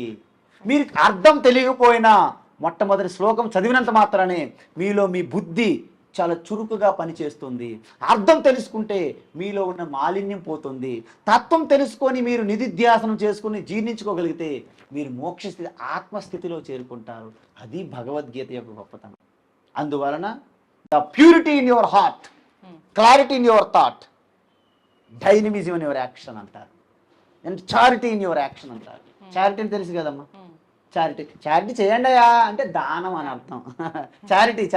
చారిటబుల్ ట్రస్ట్ల పేరు మీద దోపిడీ జరుగుతుంటుంది కదా, చారిటబుల్ అని రాస్తారు. వాళ్ళు చేసిందంతా దోపిడీ, పేరుకే చారిటీ, లోపంతా మిల్కింగ్. సో ఇది కాదనమాట. ఎప్పుడైతే మీలో ప్యూర్ హార్ట్ అయిందో అక్కడ పరమాత్మ నివాస స్థానం. అందుకే దేవో దేవాలయ ప్రోక్తం జీవో దేవ సనాతనః త్యజేత్ అజ్ఞాన నిర్మాల్యం సోహం భావేన పూజయేత్. ఈ దేహమే దేవాలయం. దీని లోపల రెండు ఉన్నాయి.